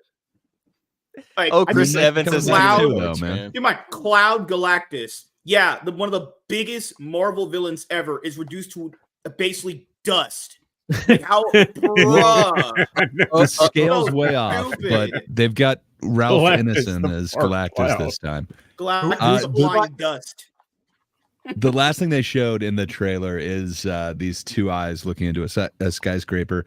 Granted, the scale would be way off to be like a world devourer, but still, I was not excited for this until I saw like their teaser trailer. Pedro Pascal did not strike me as a Reed Richards at all until this trailer. Just Pedro Pascal. He did, and that's what I thought we'd get out of this. But like, man, you should see that trailer. Like, he puts on kind of like a Mr. Wizard professor voice, and I don't know, man. I actually kind of see him as Reed Richards now. And then Eben Moss Bacharach, the dude from The Bear, who's that dude is always awesome, but he's playing Ben Grimm. I could actually see him bringing like some depth to that character, which I think he was kind of just used for comic relief in some of the other movies. I think there's some really cool things that you could do with the Thing. And then the dude who's playing Johnny Storm is the guy just from A Quiet Place Day One. I don't know, man. I wasn't big onto this casting until I kind of saw this teaser trailer thing, and I'm more hyped than I was. No, send it to me. I want to do a reaction to it. I did not see it. I haven't seen it yet either. I haven't seen it at all, honestly. I don't think it's online. That's the thing. Was it a cast interview? Was it like one of the panel things? No, it was one of the panels at Comic-Con. They showed like a teaser trailer. It's very retro futuristic, like an alternate universe, it's like the Jetsons. 60s futuristic thing. Yeah, it really does. I don't know what timeline this is taking place in, but they said it's set in the 60s. That's where they're originally, for the 60s-ish, but different galaxy. Jetsons. Yeah. Yeah. And they brought in the robot character. It wasn't in the teaser, but I'm kind of looking forward to that. Dude, I'm not gonna lie. I love Vanessa Kirby. She's probably some woke piece of shit. I don't care. I'll watch her. I'll watch anything she's in. She's so fucking hot. She'd be an awesome Sue Storm. And then the other person that they don't have there's 2 other people that they don't have a cast listed, a role for them. Natasha Lyonne. I usually dig her in a bunch of stuff. She was in like Russian Doll and a whole bunch of other things. And then Paul Walter Hauser, who, if you guys are watching Cobra Kai, he's Stingray. And then he was like Richard Jewell or whatever. That dude has some depth to it. So who knows? Maybe he's Silver Surfer. Gray, you doing that hopeful, optimistic thing. that I used What's to wrong do. with Look for this now. What's wrong with being a hopeful optimist? Are we also because Marvel is So they've just gonna- shot nothing. They just had like a 16 millimeter, and they shot some retro footage. Oh, And then I'll there's have to just follow up to costume what you tests. said. They've after all that hype, they honestly shot another movie. Thank you. That's No, great. it's just kind of a hype trailer, and I got to be honest, I didn't see it until I got to actually see him on this. It's like, okay, that could be decent. And they've got this weird little like dating game thing where Ben Grimm is just in shadow in there, and it's like, that looks like a decent Ben Grimm. Like I said before, I'm gonna watch it. Do I have hope for it? I've never really cared for them, honestly. But I'll do my little research into them. I know a little bit about them. It's just I'm not like a super fanatic of them like a lot of other people are. I didn't mind the casting in the other previous first two movies. I think the casting was good. Just the writing and everything else about a movie was bad. There's a lot of people that really don't like what's her face's Sue Storm. Jessica Alba? Jessica Alba. There's a lot of people that don't like her. It's really strange. The only good thing about those movies was the casting. Everything else was what they loved. The plot, there was no plot. That shit was just trash. Well, I mean, they did make Jessica Alba take off her clothes a lot. That's fine. While you guys were talking, I just watched the teaser trailer, and Doctor Doom is in it. He is? They showed a hooded figure, with armor. Well, that's the thing. Like, I don't know where they're going with Doctor Doom, but it ends in Secret Wars, so there could be like the Doom above all Dooms. It's got to be God. Like, it's kind of interesting. And it's right in it. In the multiverse, things go wrong. I'm like, if I hear multiverse, I tune out. So, like, is their version of Doctor Doom going to be Victor Vaughn, and then we're going to have whatever RDJ's version? They're going to clash with each other. So they've said it twice in the actual like presentation. They said Robert Downey Jr. is playing Victor Von Doom, and then in a press release that they sent out there, it said he's Victor Von Doom. So he's not Tony Stark as Doctor Doom, but bullshit. I don't know what they're doing with it. No, it's not even that it sounds bad. It just makes no sense. Like, he should be playing a version of Tony Stark that lost his way and became evil. That shouldn't be the actual Victor Von Doom. That's going to be in the Fantastic Four movie, unless they casted. Because I'm not like that big in him. This is what they usually have done. They would probably most likely get a version of Doctor Doom that no one's heard of as a different version. I said it in my video last night. You didn't have to bring him back. This whole we're bringing back Robert Downey Jr. thing, it feels so out of left field and so just manipulative. Like, it feels like a cop-out to me. They know people are turning away from the MCU. They know they're losing viewership. So they're like, hey, let's bring back the person that everybody loves. Is there any doubt in my mind that he won't crush it? No, I think he'll do a good job because he's fucking Robert Downey Jr. But the problem I think that's a huge part of it. Sorry, I didn't mean to cut you off. The problem is, please finish. No, I was just going to say, I got no doubt that he'll crush it. I think he'll do good. But the problem is, when you look at Robert Downey Jr., especially in the MCU, you don't think Doctor Doom. You think Iron Man. And now they're trying to say, well, no, he's not Tony Stark. He's not Iron Man. He's Victor Von Doom. It's like, that doesn't make any sense. It's going to be a huge reveal, though, at some point. Because, like the Avengers, they could never take out Robert Downey. But honestly, if they cast anybody else, like Mads Mikkelsen, I'm trying to think like anyone who would actually like you could have casted European accent. Cillian Murphy. Well, okay, so maybe he would because he just came off the Oscar. Michael Fassbender, you could have casted him. I'm just trying to think like, is there anybody else that would make this much noise though? Like everybody is talking about it. I can't think of the last casting that everybody was. Viggo fucking Morrison, you could have casted him too. Like, I don't know that would make as much of a ripple that like everybody is saying like RDJ is back. Like, I don't know. Well, I think that's why it is Robert Downey. Well, here's my theory. Doctor Doom is Kang, and Kang is Immortus, and Immortus is the Scarlet Centurion. So the actor who played Kang got the 86 off. So Robert Downey Jr. is going to be Doctor Doom, so he's going to be Kang also. So instead of Reed Richards being Doctor Doom and Kang, they're going to replace it with Anthony Stark. So in the comic books, Doctor Doom and Reed Richards are related through some time travel manipulations. Who's also Kang, who's also Immortus. So now that actor is gone, they're scrambling. They're desperate. They got Robert Downey Jr., who's going to be a multiverse variation of Tony Stark, who's also Kang. There you go. Yeah. For me, So for me, it goes into a lot of areas. So on one area, he literally does have the potential to actually play the best MCU hero and villain. Like, no one's doubting his acting skills. People think he's gonna do. People don't think he's not gonna do a good job of being Doctor Doom. It's the fact that people think, could you have just chosen someone different rather than just like kind of using him to instantly boost the interest in this movie? Now, I don't think the MCU needs to do that.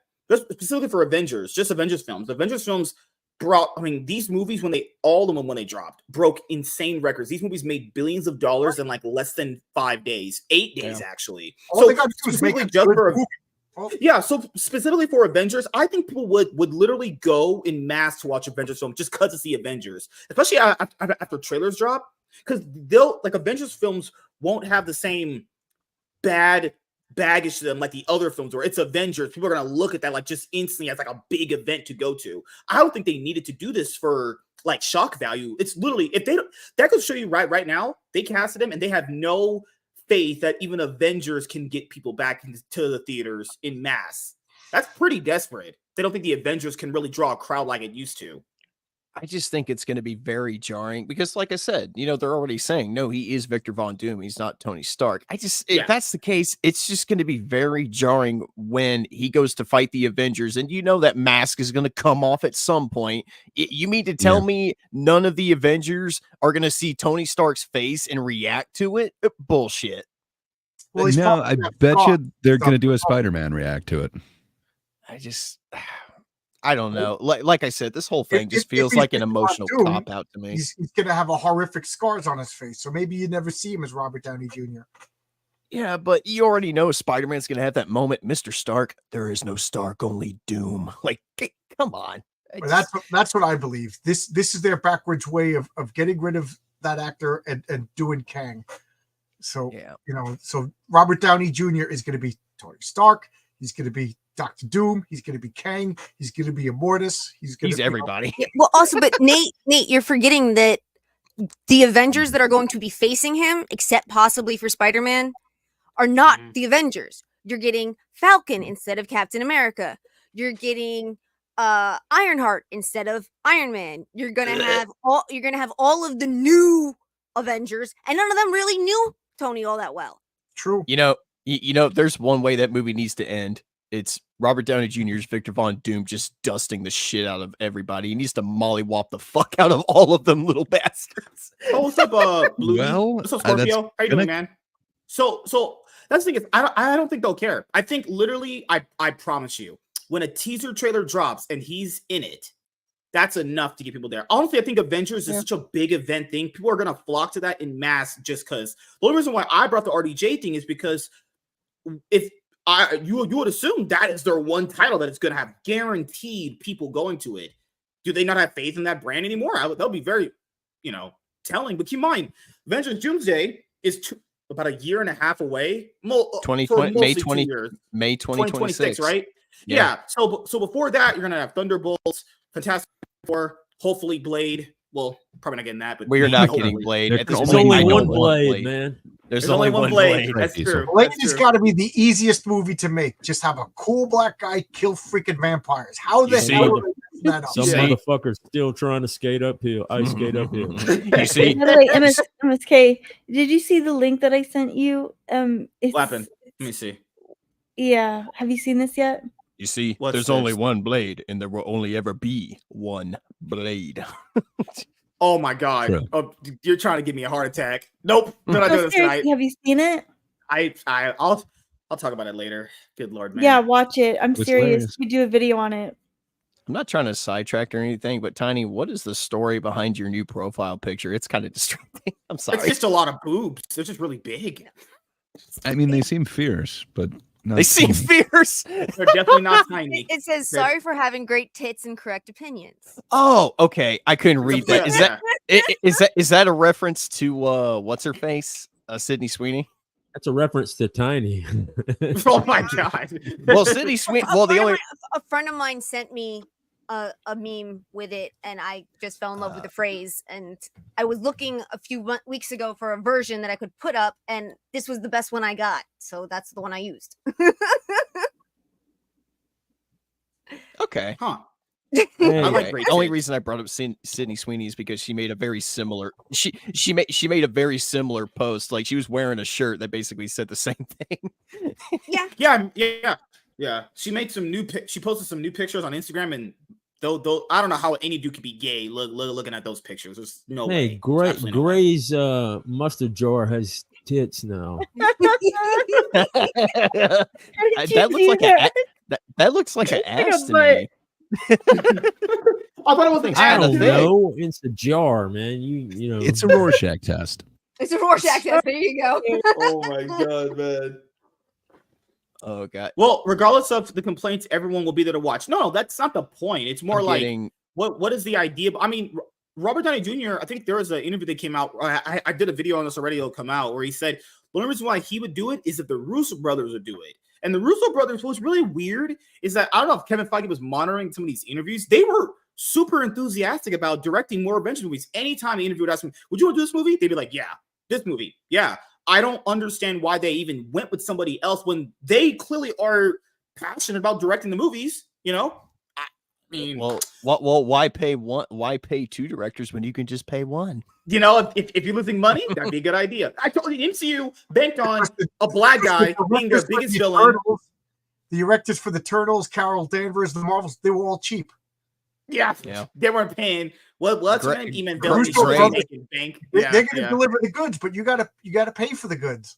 That's because those directors, like Nerdrotic said, they weren't hired; they were cast. Yeah. Like they already had the little check box of nonsense, man. I mean, I don't know how any of you could have any faith in anything the MCU puts out. I don't have faith. It's gonna be all trash, man. I'm very much when it comes to MCU. I'm at a point where I like to say I'm cautiously optimistic. Like I want things to go back to the way they were before. You know, once in a while, like you said, we'll get a singularity in the form of Deadpool and Wolverine.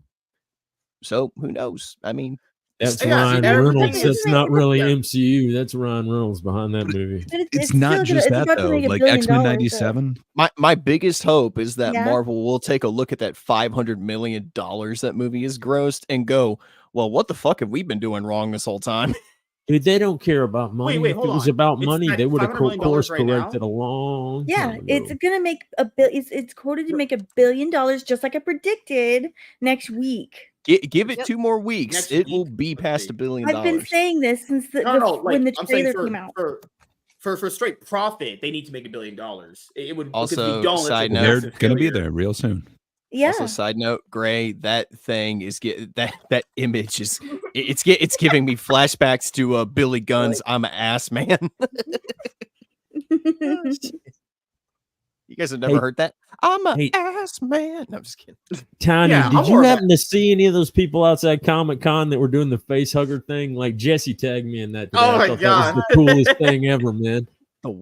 People had like outside the con, they had them put face huggers on their face and fall down on the sidewalk. It was hilarious. Well, that's awesome. That was at Corpus Christi Comic-Con. Oh, that wasn't San Diego. That was at Corpus Christi. Mm-hmm. See, the smaller cons, if you really care about comic books and you really care about like interacting with fans on the same level, the smaller cons are actually better for that. There was one dude downtown who did have a thing popping out of his chest, but I didn't see any face huggers. Dude, cosplayers at cons, they go crazy with their shit, dude. Holy hell. Well, it's like the one time they can just show off and have fun and work on their costumes really. No, it was the San Diego. Jesse sent me that one in Corpus Christi. I knew it was too. I already know because Jesse didn't come here. Jesse he sent me a link of a video. He didn't. It wasn't a video he took. He sent me like a link. Sorry, he sent me a link of like some people that like outside SDC. They had these like real look like they're functioning face. Here, I'll show it. I'll put it in the. You know, I'm just gonna pull Robert Downey Jr. I'm gonna show up to the F&T meetup, but you guys are not even gonna know it's me until I take the mask off. It's gonna show up. It's just gonna show up dressed like Darth Revan or something. You're gonna be like, "Who's this fucking Revan guy hanging around us?" And then I take the fucking mask off. Oh shit, it's Nathan. That'd be a surprise. Just flying out to California dressed like Darth Revan. see, what is Damn, today? freak every- later in. Freak out airport security. All right, this guy looks like a terrorist. Okay, so I wanted to check out the numbers for it. I know people said it made $500 million. So let's see. It just passed Domestically- 500 today, I think. Okay, so Today. so worldwide it's be at $500 million. So it's doing pretty good so far. So we'd be at week 2 at the end of this week coming up, right? Okay. Yeah. Okay. This upcoming weekend will be week 2. I got to see the 200. second Deadpool movie, and then I got to go see that.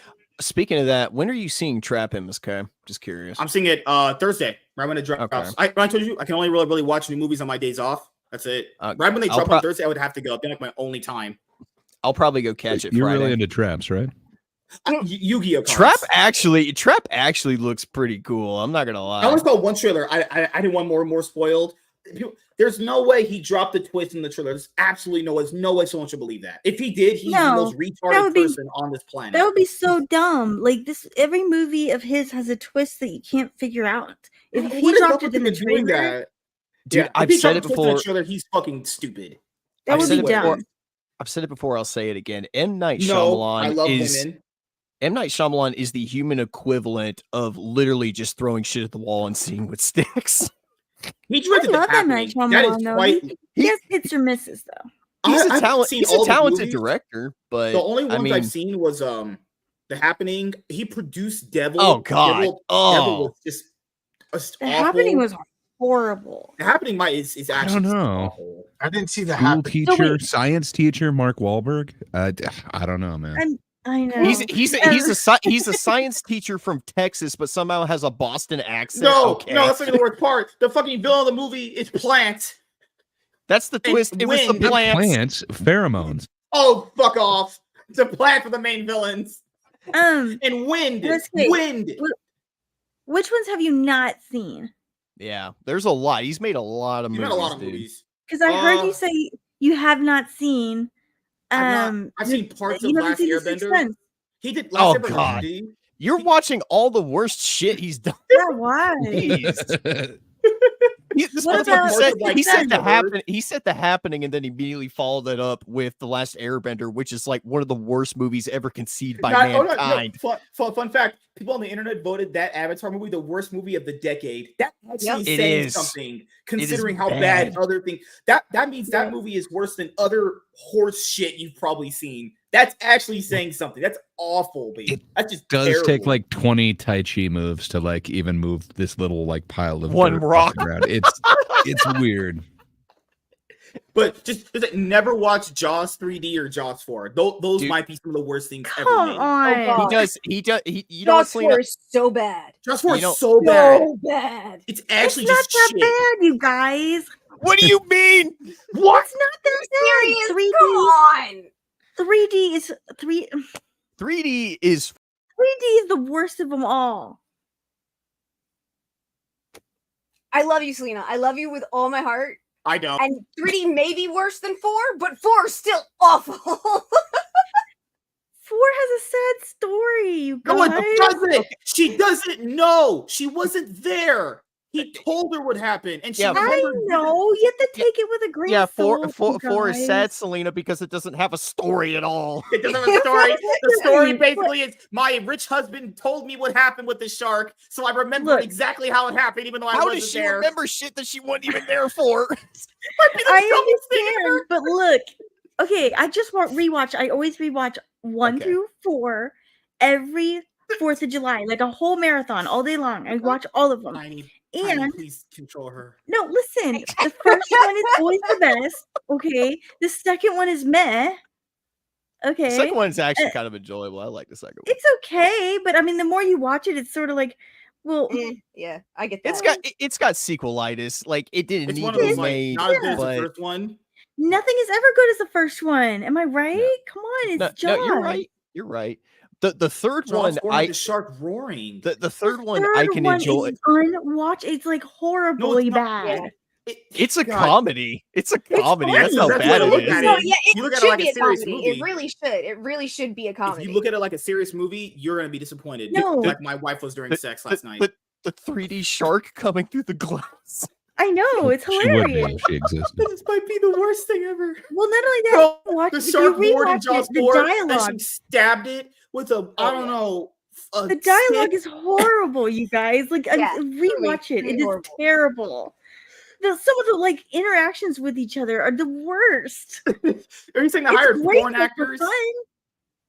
God, Well, I'm sorry, you know, no, some of them most- are actually I'm good sorry. actors. Most porn actors can act better than that. I'm never gonna give her the fact that the shark is about to kill his wife, and she had a flashback to some shit that she wasn't there for, and stabbed it in the stomach, and then it died. You know what, Selena?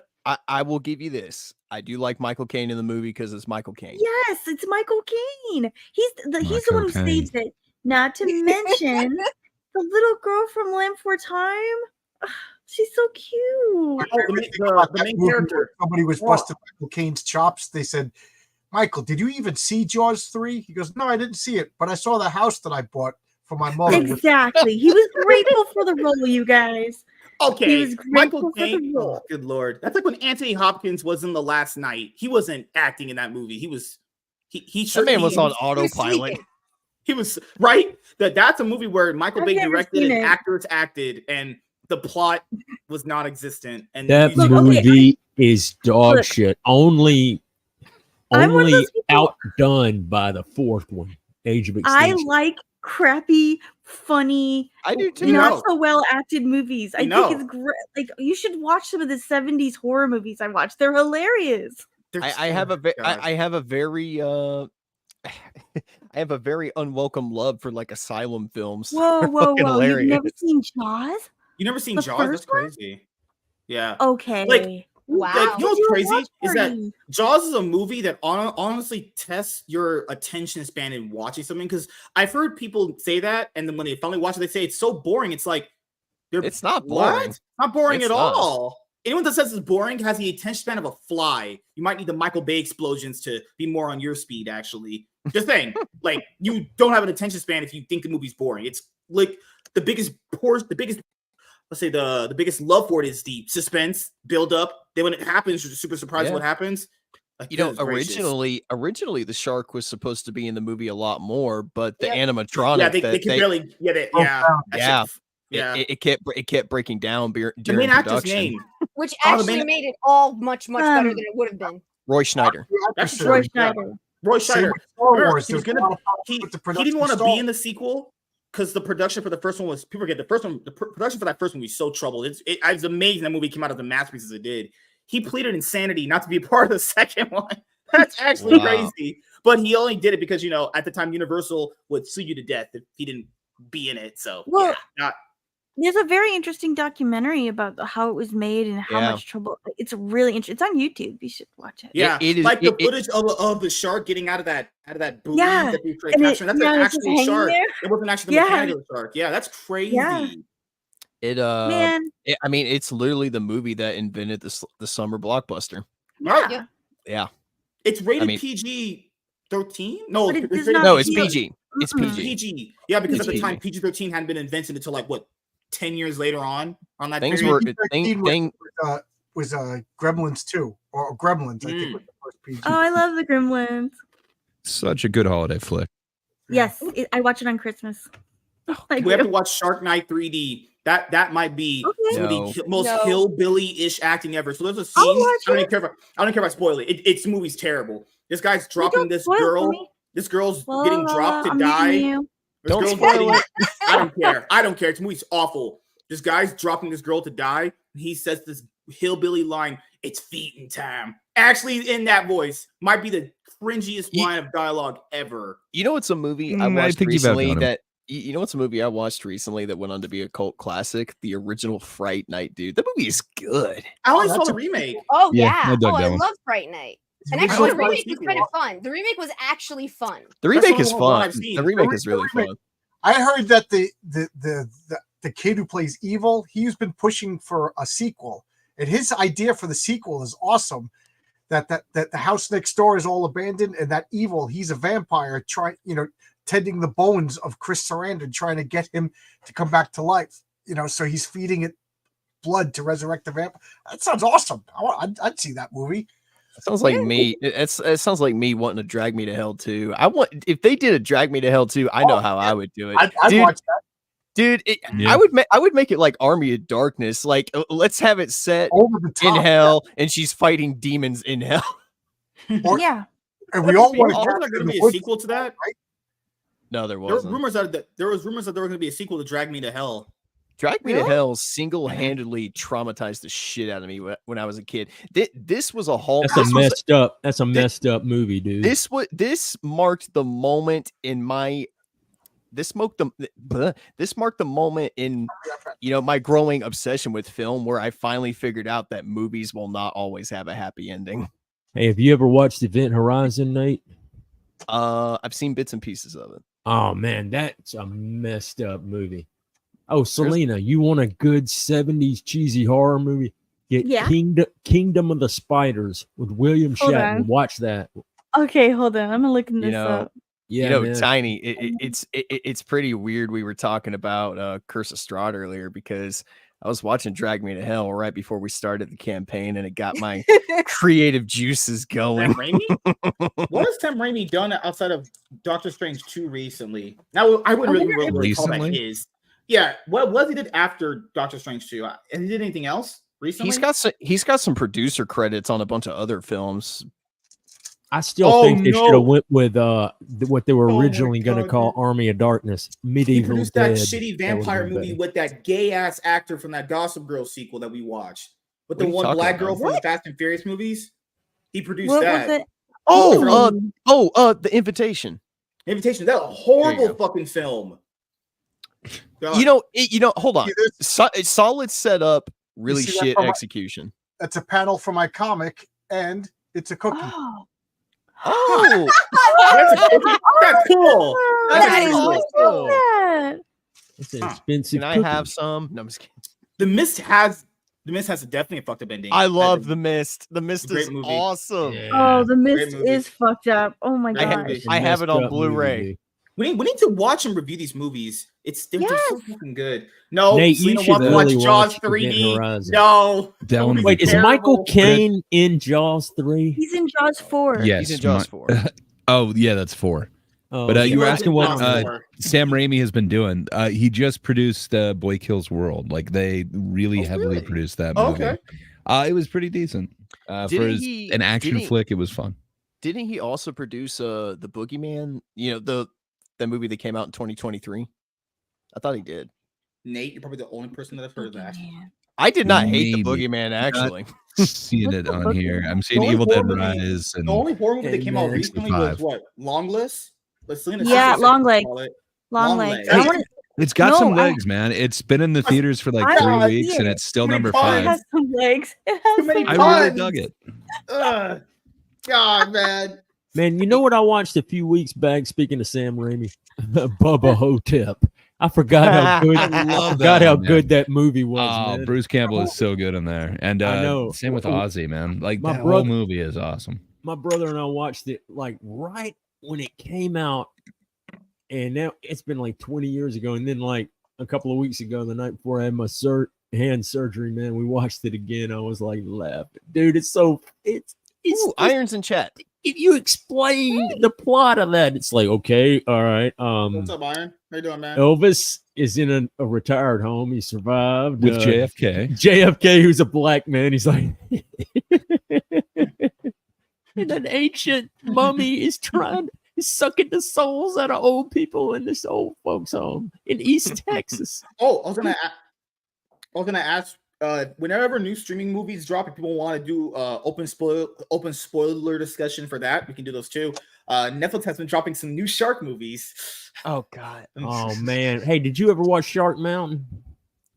I've watched Shark Exorcist. I watched Ghost Shark. That's terrible. I watched Avalanche Sharks. I watched Sand Sharks. Have you watched Mega Shark versus Giant Octopus? Yes. Did you watch Yeah. Sharktopus? You remember when he bit the Golden Gate Bridge in half? No, Selena. I'm not fucking with you. It was a movie. Is it on really this, a real? Yeah. There's a movie where a megalodon bites the Golden State Bridge in half. I'm not even kidding. It's No, one of What? the They were, funniest things I ever. heard about that movie from Opie and Anthony, dude. It was like the funniest. They were like, check it out. I It's want to like, watch this. I have to. No, you Selena, don't. It's actually Selena, a pile of I'm not- shit. Selena, I'm not fucking with you. There is a movie out there called Sharktopus, and it's literally about a shark that is like half Sharktopus. shark, half octopus, and it's like crawling around on land, just eating people. Yep. Are you muted? No. Don't be muted. Okay. Send me the link. What if I don't like you? Never to do it in the chat, so I did it. He said, "Don't say it in the chat," so he did it live. Why am I giving you white privilege? Oh, come on. Dude, come on. You know, I'll be honest. It took me like 10 minutes to realize he sent me the link. I was sitting here watching Oh. you guys, wondering if he was actually going to send it or You're not. like, is he gonna send it? I was actually getting depressed. I was like, damn, some friend this guy is. Aw. No, I'm just kidding. God, Man, I'm I didn't just want to glad fight I you checked. because you're white. That was the thing. I'm just glad you know? I checked X, man, and I saw a message from MSK talking about the show. So I clicked the link from like, what was it, last Friday? And So I was did like, I. wait, he already did it. And then I went "Oops, back and I looked, and I was like, "Oh, that's from last Friday." I got it. I got it from the one from the other night too. Whoops. Whoops. Oh boy. Yeah. So I don't. What's there? There's a lot of shark movies I have on my list. Whoop. So after Trap, I We're actually almost told my shark friend movies. James, About well, 95% of them are dog shit. That's the funny thing. not That's the best 95%. 99.99% of them are shit. Ooh, you know one you need to see that's probably like from the late 90s or early 2000. I think it's called Proteus. Proteus. They do all this experiments like, That sounds like AIDS. on the shark or something or another, and then these people wind up on an oil rig, and it's like, oh, it's crazy. Deep That's Blue another Sea. one you would like, Selena. But check out Kingdom of the Spiders. That I'm is There's going two- to. If I can I've find seen it. that movie like 3 or 4 times. You I'm know like, how there's Shatner's Planet in of this the movie. Apes? You know there's Planet of the Apes, that's we call Planet of the Sharks. Oh God. Really? You know, I'm trying. I'm kidding. I'm trying to think of movies that are guilty pleasures for me. Oh, here's one. Have you guys seen Legion? With yeah. That's with Paul, Henry Gibson. with Paul Right? Bettany? Yeah. Yeah. Yeah, I remember that. I yeah, remember that was good. I don't hate it. Trailers for it. I never seen the actual movie. I only saw the trailers for Nate. it when it was dropping. Nate, here's a good one for you, man. What? Pandorum. I think I have seen that. That Who's is in pretty. It is It's got pretty Dennis fucked up. Quaid and Who's in Pandorum? Dennis Quaid, and who's the dude that played? Oh God, I'm trying to think of his name. He was in 410 to Yuma. He played the psycho. Do you? No, go ahead. Pandorum. Go ahead. No. Go ahead. Pandorum is damn. I love that movie, dude. It's really good. Chris Spader is in that too, or No, You mean it's James Spader? I'm James trying to Spader. James Spader? Yeah. let me see. 'Cause I think I saw it. Trying to think of some other movies. that You know I what really like. movies I did see, which a lot of people are scared of? I watched It's Ben- Phantasm, like all of them. They're not very Ben scary. Foster. Yeah, Ben Foster, Dennis Quaid. Hmm. And it You is know- a great just sci-fi horror film, man. And it's good. I don't want to ruin anything. Just watch it. It's free. There you go. Bluty knew what's up, Ben Foster. You know, this movie Those inspired me to pick phantasms are up. not great. This movie inspired me to pick up the comic book it's based off. But dude, 30 Days a Night. That's a great movie. Oh, that's That's a a good one. That one's It's fun. a good, really it's a good stylistic. movie. I really like it. What I like about it is there's nothing redeemable about the vampires. They're not romantic. Right. No, They're, No, they're monsters, and that's the Yeah. way they're vampires. scary. they're not sexy. They don't sparkle. They are just They don't feral sparkle? fucking creatures. Sparkle, No, they need to sparkle. I love that their clothes are just covered in dried blood, you know, and their Mhm. teeth are jagged when they bite you. It's not like nice little sexy little bites. You know, they tear you apart, blood sprays all over their clothes. They're freaking monsters. Well, and then Yeah. it's such a dark Yeah. and scary atmosphere. It works perfect. Do you Yeah, guys that's think? that's Do you Finally, guys, do you guys a think real you could host is live in here. 30 Days of Night? Because I know it's an actual phenomenon that happens in Alaska. Yeah. I don't know if I could survive 30 days, man. That 30 I would- days of I would- darkness. That's wow. Yeah, I saw it mean, in I don't know. December, and it was dark until 10 a.m. in the morning, and then it got dark at 3 p.m. So there was only a couple of hours. Whoa. But I was only there for 10 days, so that was nice. But if I had to live there, I think I'd go crazy. Well, it's funny you say that because the suicide rate up there is actually ridiculously high. Anybody ever see the movie Insomnia? Yeah. I did. Who's in that? That one's fun. Robin Isn't it Williams. Robin Williams? Yeah. Robin And Williams Al and Pacino. Al Pacino. Oh, Yeah. Like a good, It was good like a ghost thriller. It movie. was really how good. about 60-minute photo with Robin Williams? Oh that my was good. God. Yeah. That movie was Oh my God, nuts. is that movie scary because he's It stalking was that so family? scary. Oh my gosh. Just the about- scene where he's inside the house while they're Right, gone. he's That's eating the lunch. worst. He's just sitting there eating lunch in the house. Taking a shit on their toilet. What about Stuff 14? that can really happen terrifies Really? me. Like The Hitcher scares me. Because Oh yeah. but like The Exorcist, I don't, devils and monsters, stuff like that. That doesn't scare me. It's cool to watch, but What See, about? I don't like them. oh my God, that terrifies me. That movie. What about 1408? Did you guys see that? No, Oh, I saw that. dug That was that one. good. Yeah, That was it's- really good. Yeah, it's As far as entertaining. Cusick's go, A that's lot of pretty people good. hate that movie, but I like Yeah, a it. lot of There's a people lot. I do. like it a lot. I can understand why a lot of people don't like 1408. It is definitely a movie that is not made for everybody. Mhm. I liked it. It was trippy. It is very trippy. That's one of the few, and I'm going to admit it. I've read just about everything Stephen King's written, and that's one I've never gotten to. I have a feeling you're going to get a lot more inner dialogue and context out of the book, so I'll have to check it out. It's probably one of his short stories. So Yeah, I think it is. I think it's a novella. It's only like 50 Yeah. pages, I think. I know this might be in something like Night Shift, one of those. It's funny. Night Shift that had a Night Shift had Night trucks. Shift. The scariest thing If that I'm not Stephen King ever mistaken. wrote was his Twitter thing where he said he follows Kamala Harris. So that Right?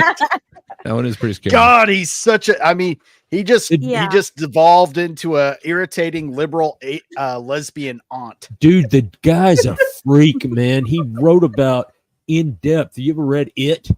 I have. I've read that multiple times. Yeah, I know the about scene little you're kids talking having about. sex. Yeah, there's nothing wrong with that guy in the head. Nah.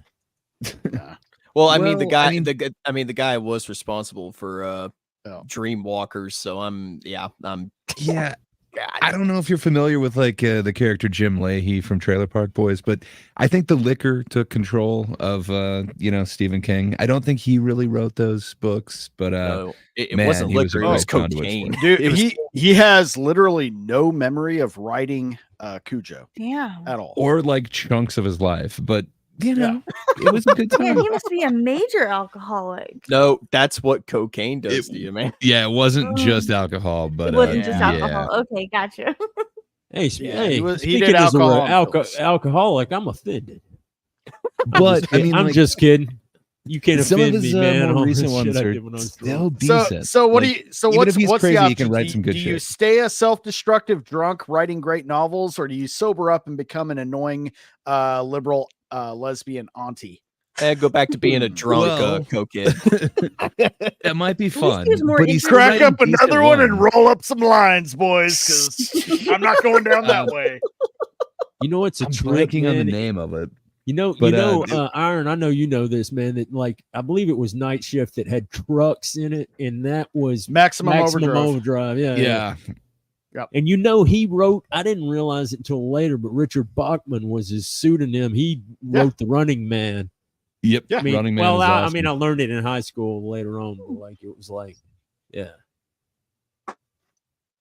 Yeah, there were quite a few really good ones that were originally under Richard Bachman, and then The after Dark- he got famous, he switched it all over to under this King. The Dark Half name. was kind of messed up too, man. I read That's one of my favorite books by him. Like Yeah, the it's like- favorite thing he's written, in my opinion, is the Dark Tower saga. I mean that's probably one of the greatest just massive stories ever written. I mean, it's I on, went in in my opinion, it's on par with like Lord of the Rings as I far read- as modern day, as close as you can get anyway. I should probably read the other ones. I read the Gunslinger. Yeah, the thing is, dude, if you can, Gunslinger's a slow read because he started writing that when he was 15.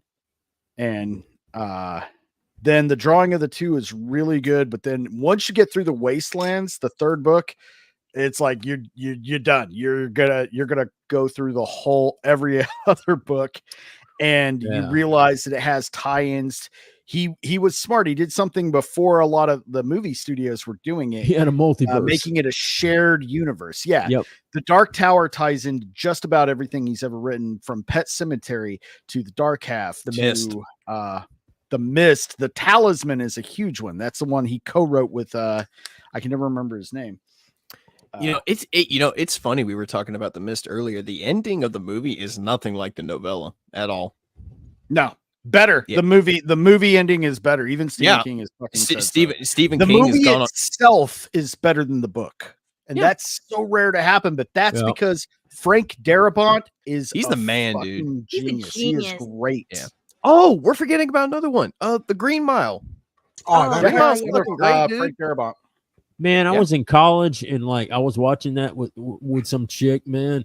And like, I was like drunk. So it was like when you crying harder. I was like, I got a little tear in there, and then she was like making fun of me, and I was like, what the hell? You fucking whore. Yeah, you fucking whore. I challenge anyone to watch that movie. With I think that's what I said to her too. Good. She deserved to hear that. Fucking bitch, man. Yeah, you're talking about the Green Mile, right? Yeah. No. If you don't get choked up. I'm tired, boss. Yeah, well, I was drunk too, man. That's like you could be telling me anything, man. I used to get, you get drunk, you'd be crying over anything. That movie is extremely quotable too, man. I love it. It's great, dude. Tom Hanks is great. Michael Clark Duncan, God rest that man's soul. Like, holy shit, so amazing. Yeah, I feel like John Coffey on some occasion. I'm just like, I'm tired, boss. I'm tired of people just being ugly to each other. That's the way I feel every day when I check on comic book Twitter. What's going on? Everybody's right. I'm tired. I was gonna say, speaking of that, the Mr. Burger clip he put out, went a little crazy. Now, I will make sure I want to say this first. So I don't think Vito's Comicsgate. Neither I think Dick Masterson's Comicsgate, because Vito said he's not. Dick Masterson doesn't like comic books. I don't know how he would be a part of it. The other thing I'll bring up, Vito is on Comic Book Kings. He's on Comicsgate Kings now. Iron, now that you're in there, was on it recently. Yes. He is a member. He's part of the Comicsgate Kings, promoting Super Killer. He is Comicsgate. Even though he said but to be fair, why would I believe what he says? Don't believe what he says. I screw myself. I take back what I said then. Dick Masterson and Vito's producer Riley goes to events saying, "I'm here to represent Comicsgate." So Riley's representing being fat. I don't think he's representing comic books. No, but he's representing Comicsgate because that's all Comicsgate is now. It's not about comics. The other thing, the other thing I want to bring up is so weird because in that nice clip, shirt, by the way, Iron. If people watch the clip, the only people that talk are Mr. Burger, Iron, Diesel, and Vagabond. Only people that talk. Me, Drunken, Nate, Selena, and I think another person was there. Didn't say anything.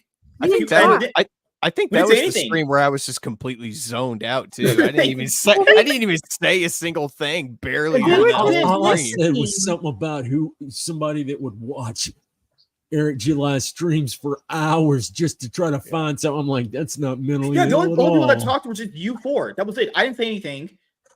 Because that's my fault as a host. I should have shut. No, it's fine. You guys did it just fine. Because I told you sometimes just listening is fine, and just I know the situation anyway. Mr. Burger was saying. I know some good stories. I know the situation anyway. There's not much for me to say on it that I already haven't said already. People know my opinions about it, and then these people in the comment section were like, "Man, Eric July." First of all, if anyone thought we said Eric July in that video, I know two things: you're retarded or you're deaf. No one said anything about Eric at all. You are completely deranged. We only mentioned them mentioning Eric July. You can tell people are mentally deranged if you think we mentioned Eric on any level of like consistency in that show, other than like we mentioned him for like an example purpose. Like, hey, they talk about this person. He's mentioned maybe twice. Yeah. People are literally so deranged about that guy. It's actually insane. It's Eric. It's EJD. DS. Seriously, that's what it is. What, dude? That's some fucking lock you up type stuff. That's some stalker shit. You watching his stream for hours. I would never devote that much time of my life to somebody I hated. That's like, ugh. Yeah, and then the other part, I mean, I keep saying there's a restaurant around the block from my house that I don't like. You guys want to talk about it for 6 hours a day, every day? Hell yeah, let's go. Yeah, exactly. Yeah. It's New York. I love so weird. You know, Iron. It's funny because now that you're in their crosshairs, man, every Rogues Gallery stream after that one, man, it's gonna be a treat. I'm the one who told you guys to commentate. It's fine. They'll help me get to monetization that much faster. Publicity, man. Free publicity, man. Did you notice Vito commented on your show? I know I told you guys that he commented on your videos. The minute EVS reposted what Mr. Burger posted from the show, I went up to 200 subs. Of course he did. Right. Of course. Yep. Now I'm at 205. Oh wait. They posted that clip. EVS. I didn't even get a bump from Mr. Burger, and there's nothing against Mr. Burger, but EVS posts this little pity hate, like, nah. No, not one. That's hilarious because you were talking about that narcissistic fat fuck, right? No, I know. Not one. He did 2 long quote tweets. Yeah, that's insane. I thought Mr. Burger was dead, and I avoided him. It's not really even about EVS. I mean, I don't really care what that guy does, but look, just this is how dumb people are.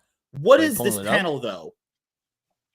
No, just one of these comments. So go show you how stupid people like this are. What is this panel though? I don't know. People just sitting around and talking to each other. I don't know. Just I don't just a understand bunch of what you gain. What? I was just gonna say, it's a bunch of friends hanging out. They don't understand friends. That's why they're confused. I don't understand what you gain by more than 1 or 2 commentators, unless the panel is out of experts. If you listen to this, I'm just saying right now, if anyone takes advice like that on YouTube or podcasting, you are going to be a failure. What is with it's just called constant thing. People are like, well, this is coming from somebody who, if this is coming from podcast is called this. Why are there people there? Because they're talking to each other? Like, does that need to be explained? Does everything have to be explained to people in paragraphs to get them to understand basic things? Yeah, it's idiocracy, man. There's lots and lots of dummies. My brain straight up unraveled. I was reading that. I was like, what is the panel though? People talking? What the fuck? That's the stuff that triggers me. It's like, there's no way someone's that stupid. I'm just going to tell you this right now. Yes, there is. Yeah, I know. Like, Tiny puts her industrial grade stupid freaking like picture on at least 2 or 3 times a week. Yep. Yeah, like people are. You might have a point though. Like, are there too many people on the panel? Something so stupid. Should we get rid of MSK? Yeah, the Superman one too. Yeah. Like, I don't understand. There are plenty of podcasts you can just go look up on YouTube that are going to be in your not recommended feed. You have to scroll down. Plenty of people are doing what we're doing. You don't have, like, if my podcast says, I don't know, random insert name, does it have to be like dedicated to something? Why can't a show just be like this? Why can't we just talk to each other? Like, I don't know why that they don't understand the concept of friendship apparently. Well, and the point is, whoever said that. That's true too. None of these people that watch Ethan, buy his books to read them. I maybe met like 3 or 4 people that have, maybe at most, maybe that told me what has happened in the books. Yeah, be an expert on comics, read them. In the words of Natsu Dragneel, Tiny's gonna understand this. Wait, you touch my friends, you're gonna get a beating. Well, by the way, Tiny, dude, they just started. Like, I've been watching. I know. I've been watching the episodes on Crunchyroll, dude. It is awesome. It's everything I thought it was gonna be. It's fucking great. You got to check it out, Tiny. You got to. I know. Yeah, a person actually said expert comic book commentator. I don't even know what the fuck that would be, honestly. A stack of every Cyberfrog comic. Holy shit. Yeah. Damn. Oh man. I just want to say that probably won't be increasing anytime soon. Damn. Well, these are from the 90s. This is like what the original run. Of course they are. It wouldn't be anything recent. And then, and then the ISO 1 and 2. Yeah. No, it's just saying. After that '90s collection, nothing else is happening after that. Just he might be waiting a long time. Just saying.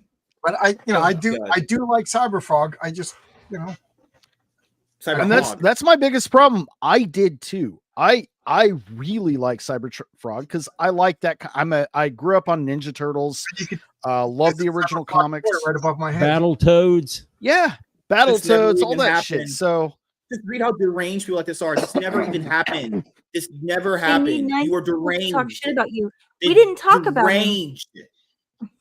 Half of us, only 4 people. How many people were in the show that day? Like 9 people. Okay, so Iron, Diesel, Vagabond, and Mr. Burger spoke. So that means that pretty much half the panel didn't say anything about the topic. I could have, but you guys already did it good enough, so it was fine. Yeah, there weren't 9. You talked quite a bit. You talked fine. About the. You could have talked more. No, too much. I did. Yeah. I was depressed and slightly drunk, so I really didn't talk that much. Was the first yeah, you were on the nod there for a while, so we just left you alone, buddy.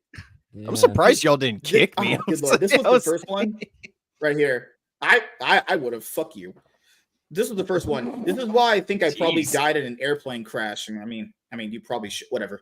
On the way to WonderCon a few years back, like the TV show Lost. And I'm currently in hell having to listen to retards like this rather than working on Green Lantern. You shot yourself in the foot working on Green Lantern because you didn't do anything. You turned in your shit late. Actually, you should have stayed. You were in more like-minded company working for DC in the the Pro Comic Whisper Network. Also, our friend Strider going to war with these guys, man. I love that guy, man. yeah. And Strider talked, dude. We were all talking pretty. I know a few of us kind of dominated, but mostly Mr. Burger. I wanted to give him the floor though. Mr. Burger is fucking awesome. Is he coming back? Hey, pretty dope. He is. If you do comic books, they have to come out on time. Like because stores order the books to have them to sell to their customers. You go and tell a store owner, you're not gonna have books for like 6 months to a year. Yeah, that's not gonna fly. That's just not how that works. You do stuff on time and it gets done. Even for your personal life, if you order something from like Amazon, let's just hypothetically say that, and it comes like a week late, you're mad. A week late from one of the biggest companies in the world, you'll be mad if it comes late. Yeah, people don't like late shit. I'm sorry to say that, but it's how real life works. And when the fuck is Blood Ruth and what? Well, Ethan found a better model. All he has, he can take your money now and then never make the book. I mean, why not? By Jove, he's cracked the code. And by the way, when everybody's paid for that first book that won't come out ever, I'll just make a new campaign for another book that's never going to fucking come out. Doesn't seem like still it. Flicking her bean. By the way, guys, wait, what? What's up? What's that on? What was? Wait, what happened? Hey, Strider for the win. Oh, this was on Student of God talking about Katie did. She was. Oh yeah. Oh, she was saying that the Sausage Sisters should be like jailed or something. Like, if you listen to Katie did, your opinion means fucking nothing to me. Just saying. What a dumb broad. I don't even know who that chick is. What an actual fake nerd. And this thing, this is what I always say this too. You can become a nerd now, and I wouldn't fault you for that. Anyone can get into something whenever they feel like, but don't pretend like you were some knowledgeable expert and you've been here for years. That's why I always kind of be like, no, you can learn and you can evolve, but pretending you've been here for a while and you know what's been going on, no, there's no way. Fuck off. Go die. Good Lord, man. It's the reason why Blood Ruth women shouldn't vote. That's discussion for another day. When's Blood Ruth and the Horseman coming out, by the way? Does anybody know? The Ripazine #2 just dropped last night, actually. Oh. Is that a cat? Oh no, that's a dog. That's Thor. That's a big old dog. That's my baby, huh? Look. Oh my! Look at his face. I just want to squeeze it. Do you guys brush his teeth? Of course. Oh, I want a dog so bad. I'm so lonely in this fucking house. I need a dog. You do need a No, dog. you need a cat because Oh, the dog you have to take care of, and you don't have the space or the time to take care of it. So you need This a is cat true. because cats don't need to be taken may have care a of very point. much. Yeah, well, I just warned you though. If you get that litter box, I don't know what chemical reaction happens inside a cat, but for some reason, it's able to turn water into toxic nerve gas when it pees. Holy Not shit. all cats do that. It turns it. Man, they It turns pee it. and it's like, oh my gosh, just like man, it's like the acid blood from Alien or something. It's But good. cats are pretty good. They need like that sand to stimulate to go to the bathroom. So if they're peeing outside the litter box, that's because they're sick. Take them to the vet. No, I mean, Yep. just it doesn't matter if they pee in the litter box, man. That litter ain't dying that smell down at all, man. That stuff You is gotta clean the litter. You gas. gotta get rid of the litter again. Put Oh, new dude, it litter. was like I'm telling you, my sister's cat. I was house sitting for them, and it was like I cleaned the litter box. Went in there the next day because the litter box was in the bathroom. I was going to take a leak, and I went in there, and I was just like, "Oh, ammonia!" Because my wife, Man. my wife would clean the litter box every day. We had 3 cats in it. I was always afraid, like if people would come over, that we'd have the stinky apartment. Yeah, They said they couldn't smell anything. But Well, my first cat had diabetes insipidus, which means it couldn't concentrate urine. It couldn't keep its liquids in at all. And it was really funny. It was on a medication. I had to give it shots every day, and I almost ended up on the same medication at one point. So that was really funny for me. But because of that, like her pee never smelled like anything because she would drink and then pee. Like, it was always water. When we got the new cat, we were worried about that. But Katsumi's like, as long as you take care of it once a day, like no one notices. I've had people come in and go, "Don't you have a cat?" Yes. Yeah. yeah, man. I cleaned up after those cats. My sister was slobs. Well, some cats have really had just biologically, they're just really, really smelly. Some cats are not as smelly. God. There is one thing, Nate. Dogs are a whole lot We're here for the dogs. higher I'm gonna say you can maintenance, leave now. but that dog, it doesn't matter. That dog is always happy to see you. Doesn't matter what the hell happened. It could be nuclear Armageddon. That dog's like, "Hey, you're home, all right? Yeah, let's check out nuclear Armageddon together." Yeah. You know, it's funny. Speaking of Like comics. Oh, what's up?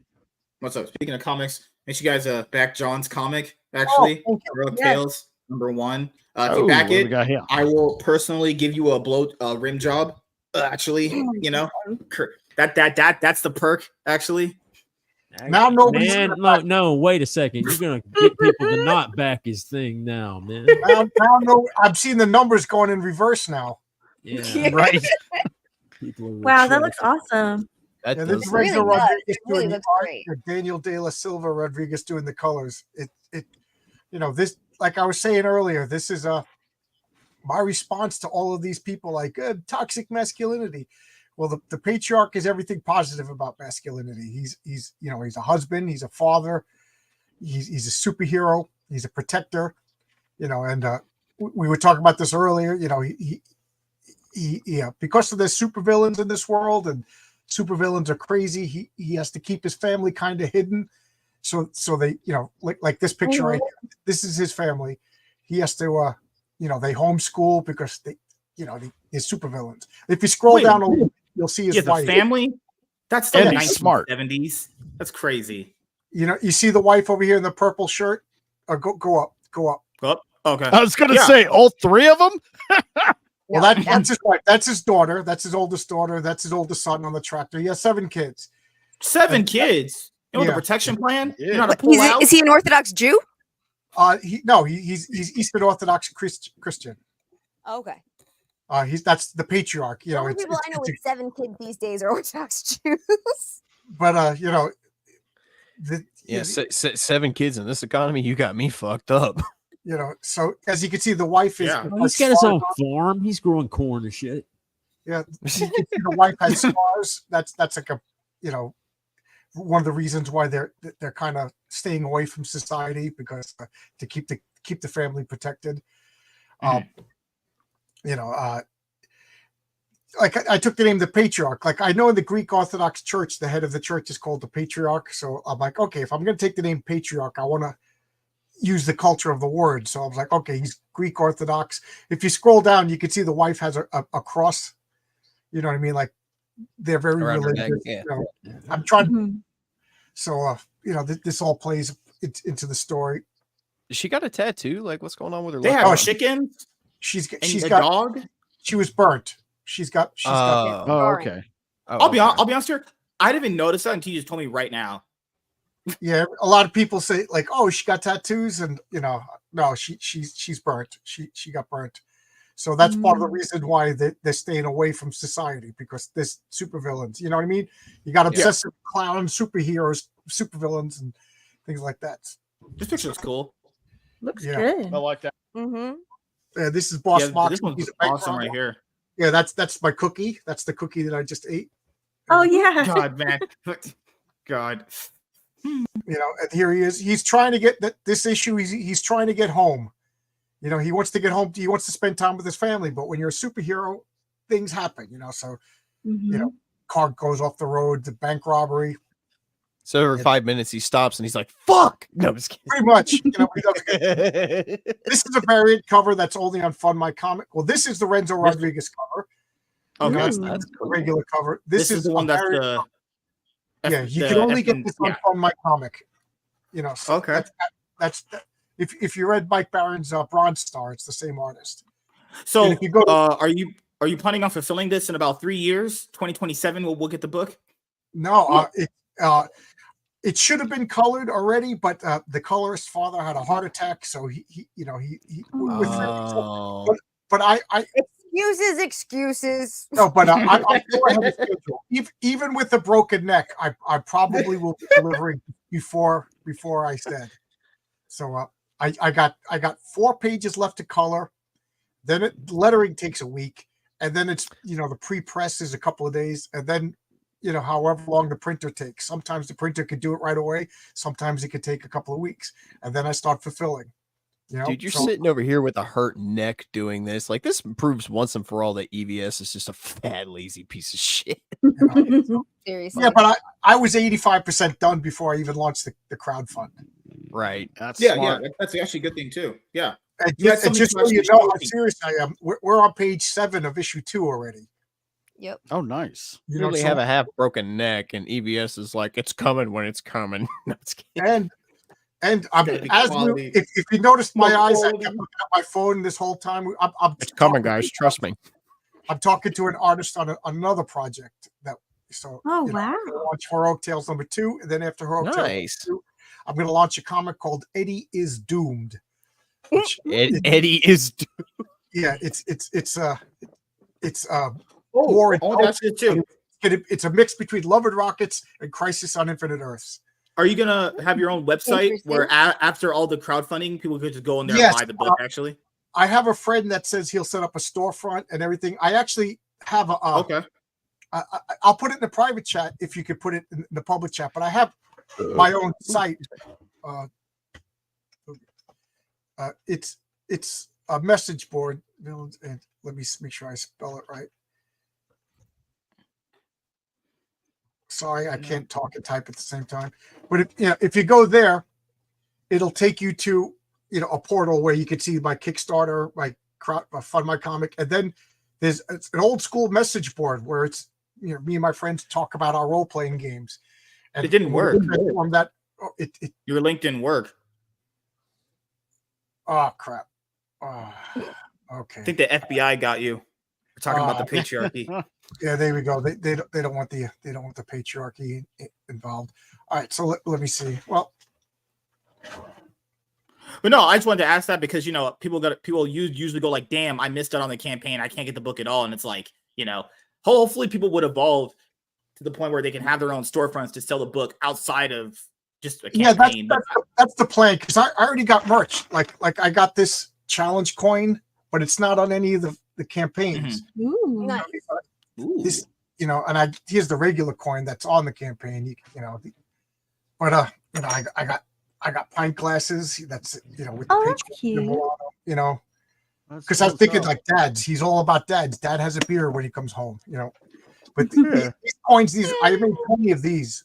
But I love these. I got to figure out how to sell them because I'm gonna go on Indiegogo with another cover by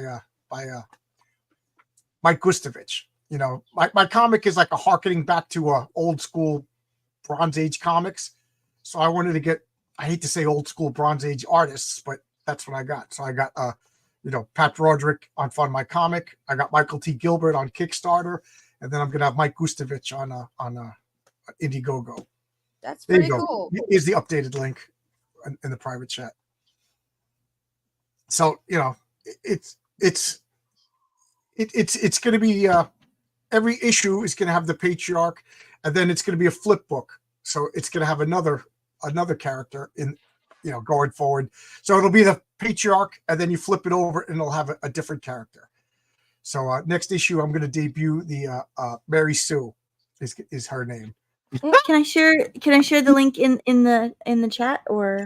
Sure. That's Okay. That's put it there. Okay. Thank you. I'm trying to find. I'll share something cool with you guys if I could find it. If I was smart, I would have this stuff ready to go, but I never claimed to be smart. I'm just excited and enthusiastic. Smart, that's a whole nother thing. Oh, here we go. I'm gonna give you guys a sneak. Is this it? Yes. If you want to share this. Wait, free clout? What the heck? So this is the cover to issue 2. Oh, that's Mary Sue. Love it. Mary Sue is the perfect girl. If everybody knows what a Mary Sue is. Oh yeah. We're all too familiar, trust me. Yeah, so she's Mary SU. She's Chinese. Sue is a Chinese name. So her family. Yeah, fucking clever. I like it. So her family, her grandparents escaped Mao Zedong in China in the 50s. They came to Queens in the 50s. They started up a little corner store. Their son turned it into a supermarket chain. And by the time she grows up, the family started Sue Mart. They're a worldwide, nationwide chain. She's rich. She's a PhD. She's a doctor. She's 22 years old. She's also a virgin. She's perfect, but she's perfect in the eyes of grandma. The Chinese grandmother thinks she's perfect. Perfect is subjective. So she's going to get powers. That's the supervillain in the background. She doesn't realize it, but she got recruited to work for a supervillain, and they're studying the nature of superpowers because you don't want to be Lex Luthor in a world of superheroes. This guy wants powers. So how is he going to get powers? So he hires Mary Sue to study the nature of superpowers. Things go awry. She gets powers and she becomes perfect. But the thing is, she doesn't know she has powers. And so she doesn't want to use them because she used them once. She can manipulate probabilities. So she fixed probabilities the first time she used it, but not realizing it was just like in a moment of like, oh my God. And now she saw what she did and it caused ripples. And because she changed this route. So there's ramifications of using your powers. She kind of made things worse. It looks like it's better, but it's actually worse. So she doesn't want to use her powers. So I think this is a fun character. So, and then there's going to be another cover by Renzo of the Patriarch. So each comic is going to have 2 covers because it's going to be, a flip book. So I can't wait. I can't wait to show off all of this. So there you go. That's awesome, dude. Real cool. Yeah. Does this take place before or after Kim's Convenience? It's funny because when I told Pete Sametti about Mary Sue, he was like begging me to change the name. I was like, no, she's Mary Sue. And then and then at issue 3, I'm going to reveal my Batman type character, street level vigilante. Issue number 4, I'm going to reveal a space traveling character. I don't want to say anything more than that. Issue number 5 he's the most powerful superhero in my world, and his problems of being, because the Patriarch isn't the most powerful superhero. I want to get that out of the way because that's boring. Being the most powerful superhero is boring.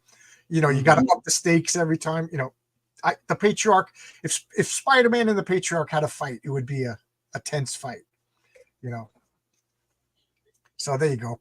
Issue number 3 will have an origin. I'm sorry? Nothing. I was just being snarky. Spider-Man's making Thanos. If you look into it, if you look into it, there have been spin-offs or one-offs where Spider-Man has basically destroyed everyone in the universe. Spider-Man's pretty powerful. I like Spider-Man. Oh yeah, love the story where he pulls off the steel beam on himself. All that rubble fell on him. That story's really cool. Yeah, all my characters exist in the same world. I'm big on continuity. So we're not gonna have a multiverse of like the patriarch gets raced off to a black guy in a different universe. Yeah, then he leaves his family. Yeah. Yeah. See, not a bad idea. Just saying. That's money right there. But because it's a superhero world, there are other universes. Yeah. But I get nerdy when I talk about this. Do you have the one redhead that people usually like? The one ginger? Issue number 4. What's wrong with gingers? Yeah. But hello.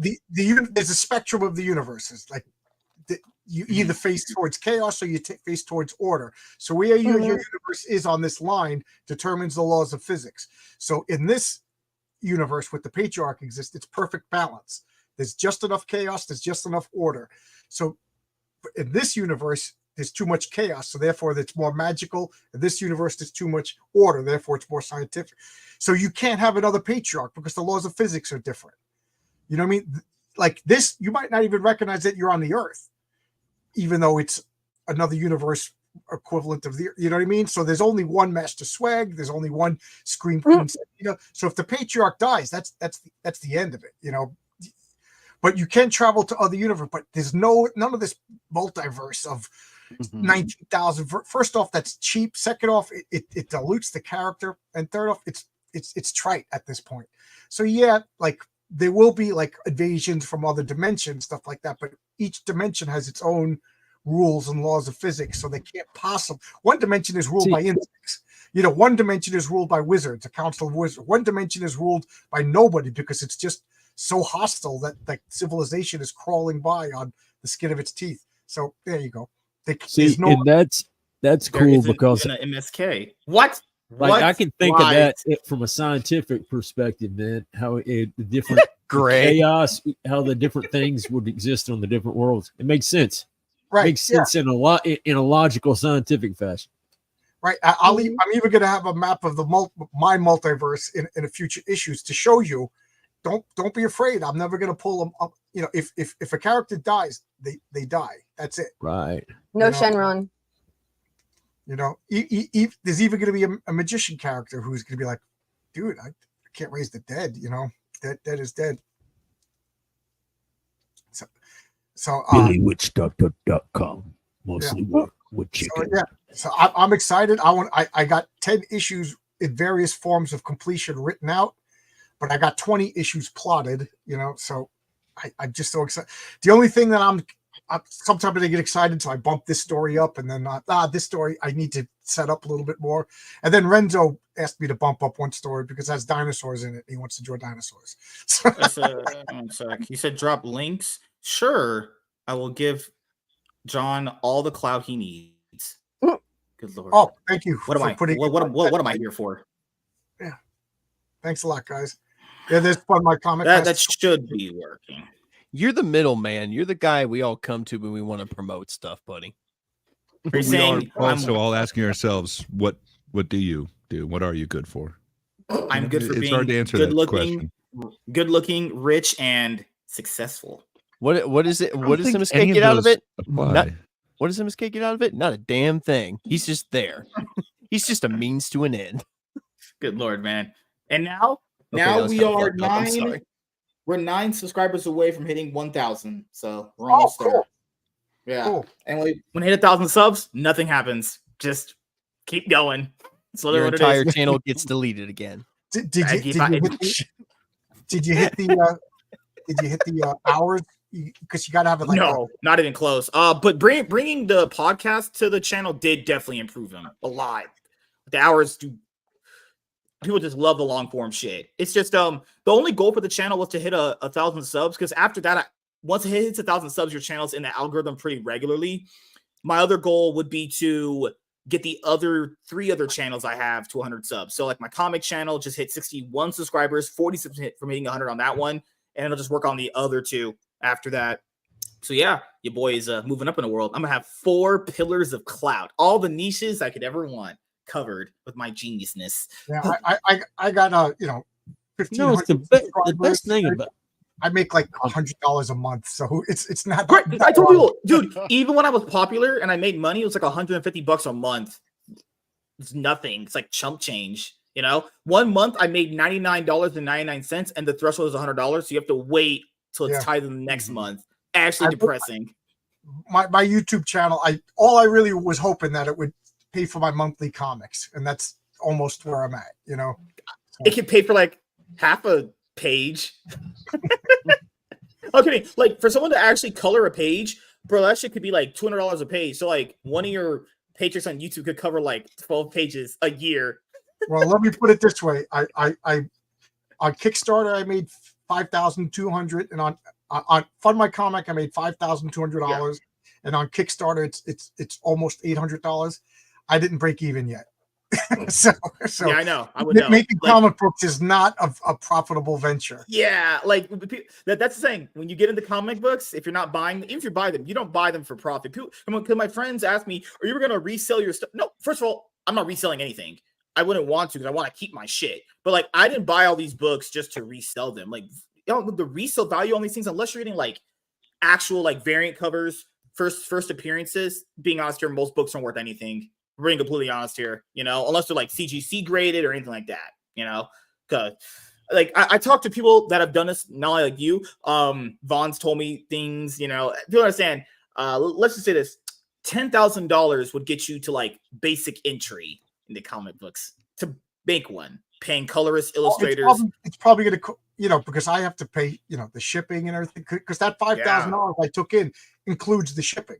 You know what I mean? Yeah. So my comic is $10. Somebody paid $20. That's included in the $5,000. So I still have to pay for printing.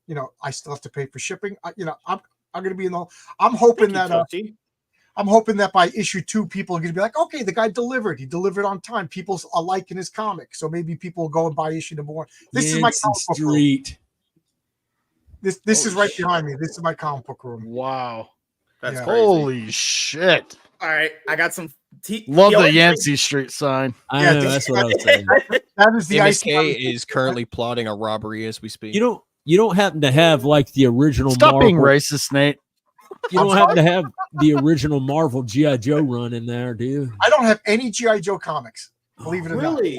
That Marvel run is it's so good.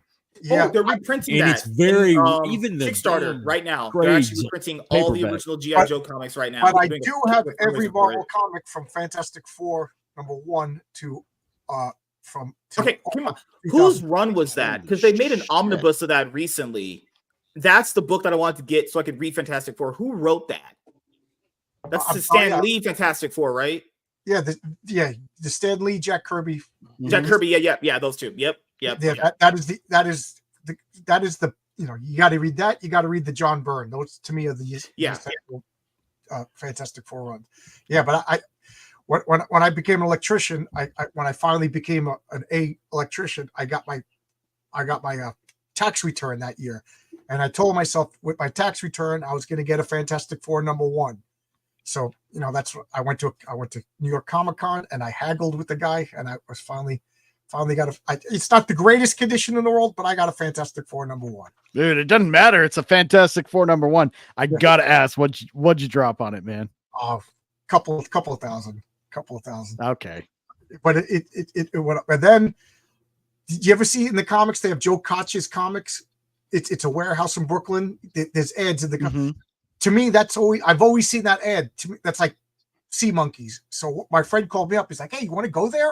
I'm like, "You can actually go there. You see it so many times, it doesn't register that it's a real place." So we drove there in Brooklyn, and we went there like 3 or 4 times. We would buy like boxes of comics.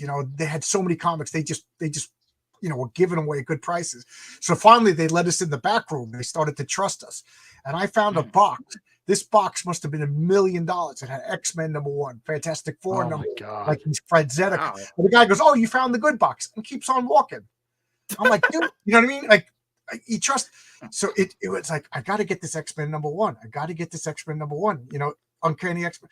So my birthday my anniversary and Christmas is all in December. So I asked my wife, I was like, how about you go half with me? So she gave me half. So for my birthday, anniversary, Christmas, for the next 5 years. Yeah, was X-Men, and I'll never forget. As I was buying it, that's a keeper right there. The kid who's ringing me up, he just goes, "I can't believe he's spending so much money on a comic book," and I just got pissed off. You don't say that to somebody, spending money on a high ticket. So I just looked at him and go, "You work here?"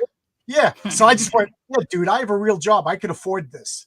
I got a little smart, But, there's one thing I tell my wife. She knows all the values of all my comics, because God forbid I died in this car accident last week. And then she just gives my comic, just get rid of all this shit. You know what I mean? I'm like, no. Oh, no. Hey, is there a Hulk 181 somewhere in there? I'm sorry? Is there a Hulk 181 somewhere in there? 2 of them. I got one off. Yeah. Wow. Be careful. He's asking this many questions. He already has a ski mask on and a crowbar on the. Did you see that Yancey Seeds drawing? You see how there was a bump on the other side is my AR-15. Right. I got over here's my pistols. Don't worry about it. The shotgun's up by there's a little hiding. Dude, I'm not gonna lie. I can't. What?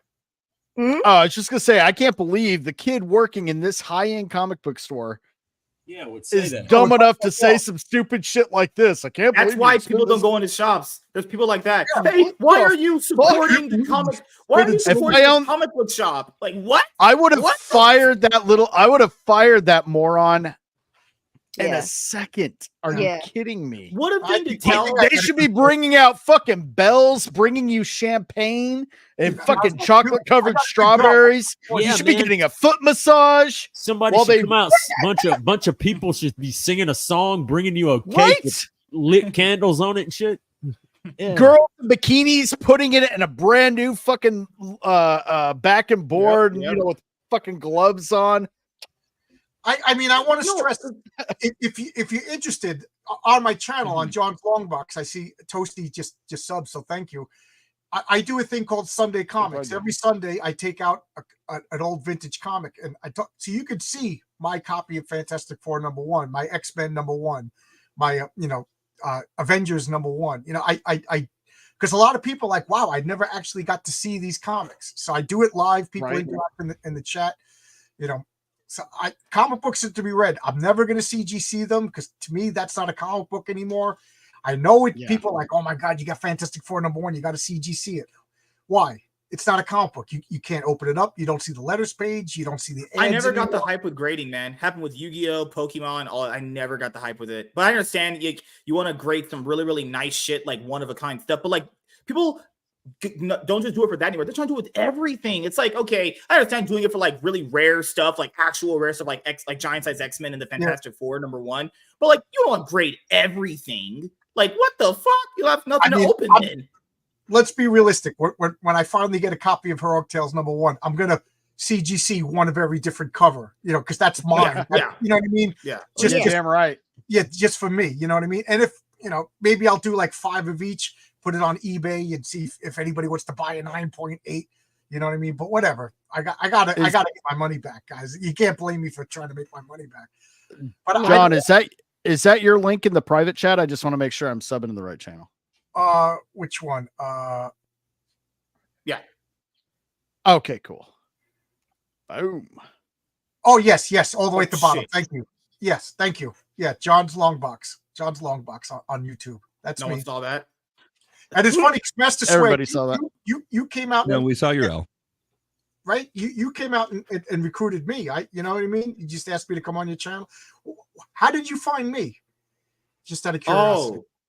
Recommended. I sometimes on YouTube, to find people for shows, I'll scroll down my sidebar, or they'll get recommended to me on Twitter. I think you were a sidebar recommendation. Okay, that's one point.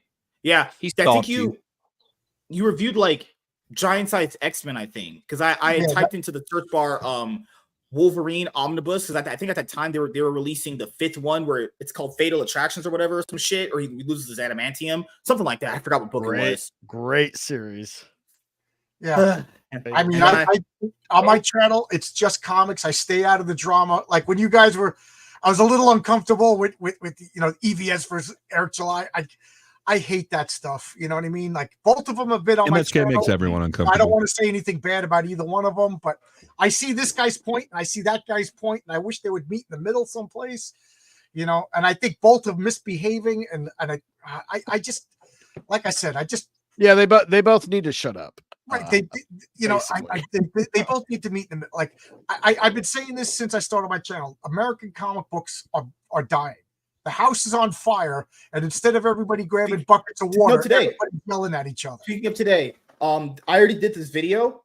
I'm not even shitting you. Numbers got revealed for just specifically Colorado when it comes to comic book shops. They reported around 50 to 70% drop in sales from 2023 to this year. I'm not even kidding. Yeah, the sales are not there. Most people are going after back issues, or I'll be honest here. So it's three things. It's back issues, number one. Number two is people just wait for trades, because why buy them individually? You just get them all in trade at once. Or you have a bunch of collectors buying all the variant covers and then just slapping them, like you said, and just selling on eBay. People aren't buying to read them. They're buying either to basically get a variant cover to collect, or they're buying for obviously back issues, which are not current stuff, or you're buying to wait for the trades. And if you buy to wait for trades, you need to understand, to get to a trade, your series has to make enough money to get to a trade to keep making them there. So, man, it's in a pretty bad spot right now. I'm being completely honest here.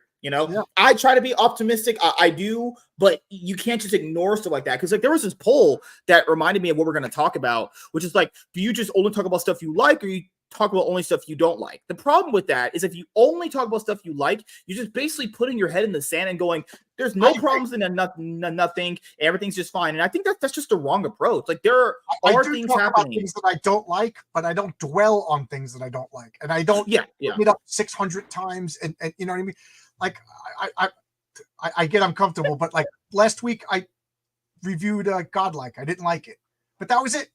Am I going to talk about it for 6 hours a day, every day? There was a comic book I didn't like. This is why I didn't like it. I think criticism is healthy, and I think criticism is important. And I know people are going to criticize my comic book, so I'm, bring it on, But if there's going to be a guy talking about my comic book every day, 6 hours a day for 7 or 8 months, I just got to leave that mentally deranged. That's his own problem. Yeah, dude. I know you, because I know you said you live there, dude. The news just came out yesterday that the sales are doing so bad.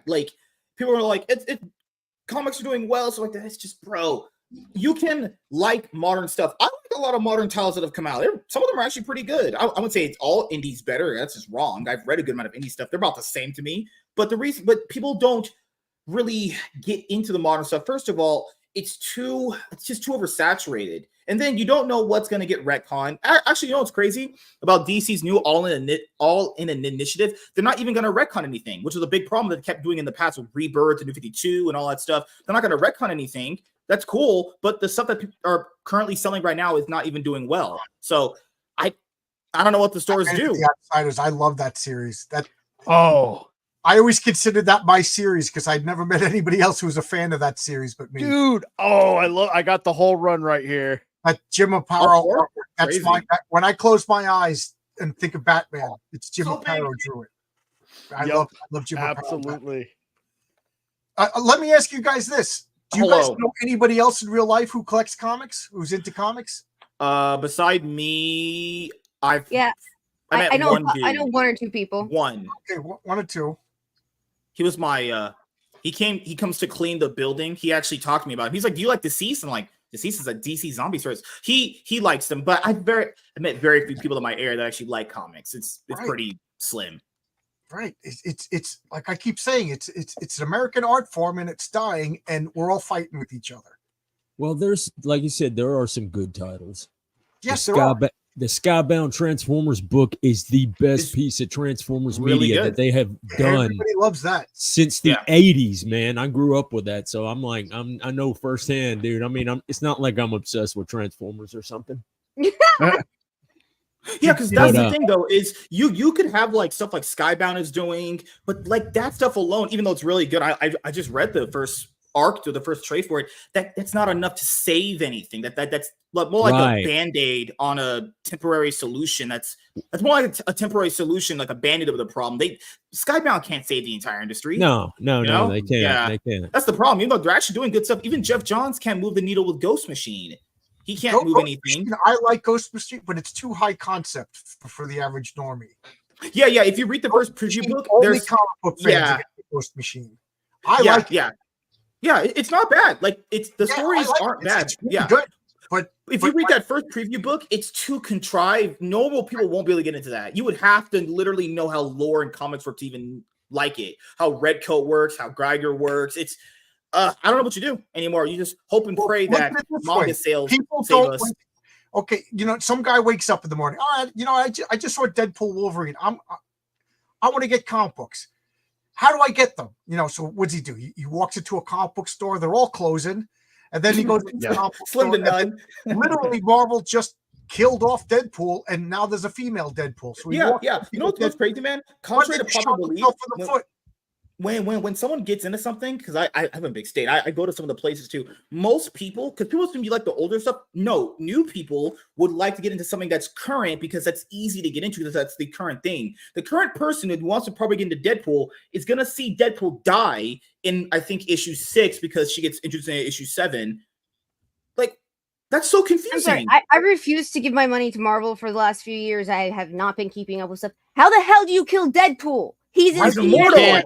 He cannot you kill him if you want him replaced with his minority female daughter.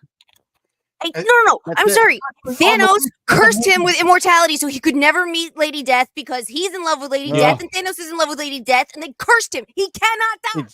That's exactly right. If you're thinking in a story contract, they're not thinking about that. They're thinking about DEI points. Yep. That's it. Selena said she has to go. Selena, let me go tell her bye real quick. You have to tell your wife bye? Oh, yeah. No, I'm just going to go to sleep for a little bit. I know. Super gay, right? I'm going to go tell my wife goodnight. Yeah, man. What a heart. What's wrong with you? You must be gay. But it was so nice meeting you, John. It really was. It was a pleasure meeting you, and it was great. Looking forward to your horror channel. If when you start. Oh, thank you. Never happen. Just be like my dad. He'll never. It probably won't happen. I'm kidding. MSK is someday it will. Nice to meet you. I will. Yeah, you too, hon. You guys have a good night. All right, night, bye. Selena. Bye. Yeah. So that's the thing is. New person likes Deadpool. They want to get into Deadpool. They get into the current stuff because trying to explain to them like backstory on back issues on stuff that came out years before they were born is impossible. So it'd be easier if they just got into the newest stuff. The problem getting to the newest stuff is stuff like that happens. You're following Deadpool and they say he dies, which can't happen. It literally cannot die. He's immortal. Well, let's be realistic. He's going to come back. I mean, he's not really dead. Yeah.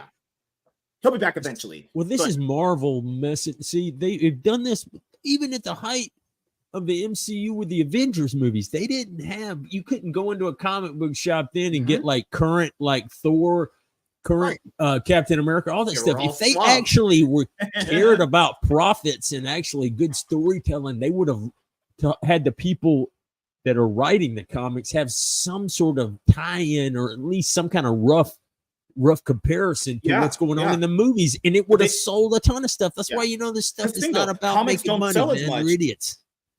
Yeah, that's a harsh reality of most situations when it comes to that. It's like you can blame them and you can't because comics, like I bet Iron Man lunch pails probably sell like more than comic books do. That's probably a sad reality too. Like Iron Man posters, Captain America toys, all that stuff just sells more than comics. Comics have never really made money for a lot of people. It's just that's the reality if they are, But I think that was one of the few opportunities where if they did make things line up with continuity with the MCU and comics, I think that would have really did. Dude, they would have it would have.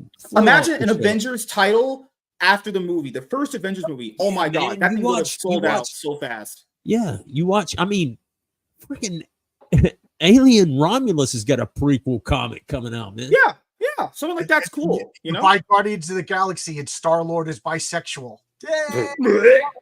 That's right. You buy the current Thor comic that came out at that moment in time with Thor: The Dark World that was by Jason Aaron. He introduced the female Thor. Yeah, and not only was she female, but she had cancer. Are you saying females are cancer? to men? No, but Damn it. Jane Foster was dying of cancer. That's why. Yeah. Yeah, that's what I want. My buddy Yeah. owned a comic book store. He said once a week, without fail, a family would come in that he'd never saw before, some normal suburban family. Like, yeah, we saw a Marvel movie. And the kid's like, I want Iron Man. And they pick it up. Who's Riri Williams? Oh, yeah, Iron Man is now a 14-year-old girl. Like, Yeah, okay, I like Thor. They pick up Thor. Thor is a woman with cancer. And I put it down. Oh, all right, Captain America. All right, it's this black dude. Okay, that's not Steve Rogers from the movie. Okay, let's get some Pokemon cards, leave and never come back. That's the thing. Yeah. The common person is gonna go in asking for the new stuff, because back issues would require a person to have done like research on the character, runs. Yeah, and that could be more expensive too to find back issues. Average person just wants to go and get a new comic for a character that they probably saw in a movie and just go on about their life. You think an average person gonna sit in there and peel through long boxes? You know how long it is to do that? I like doing it myself, but I like doing it. Go in and I call it doing the run. I would go in and start. You know what I mean? I do the same thing. I'll say one thing. Look through all the know how you all say that the girls who never, like, there weren't any girls when you were looking at long boxes all in the back in the old days.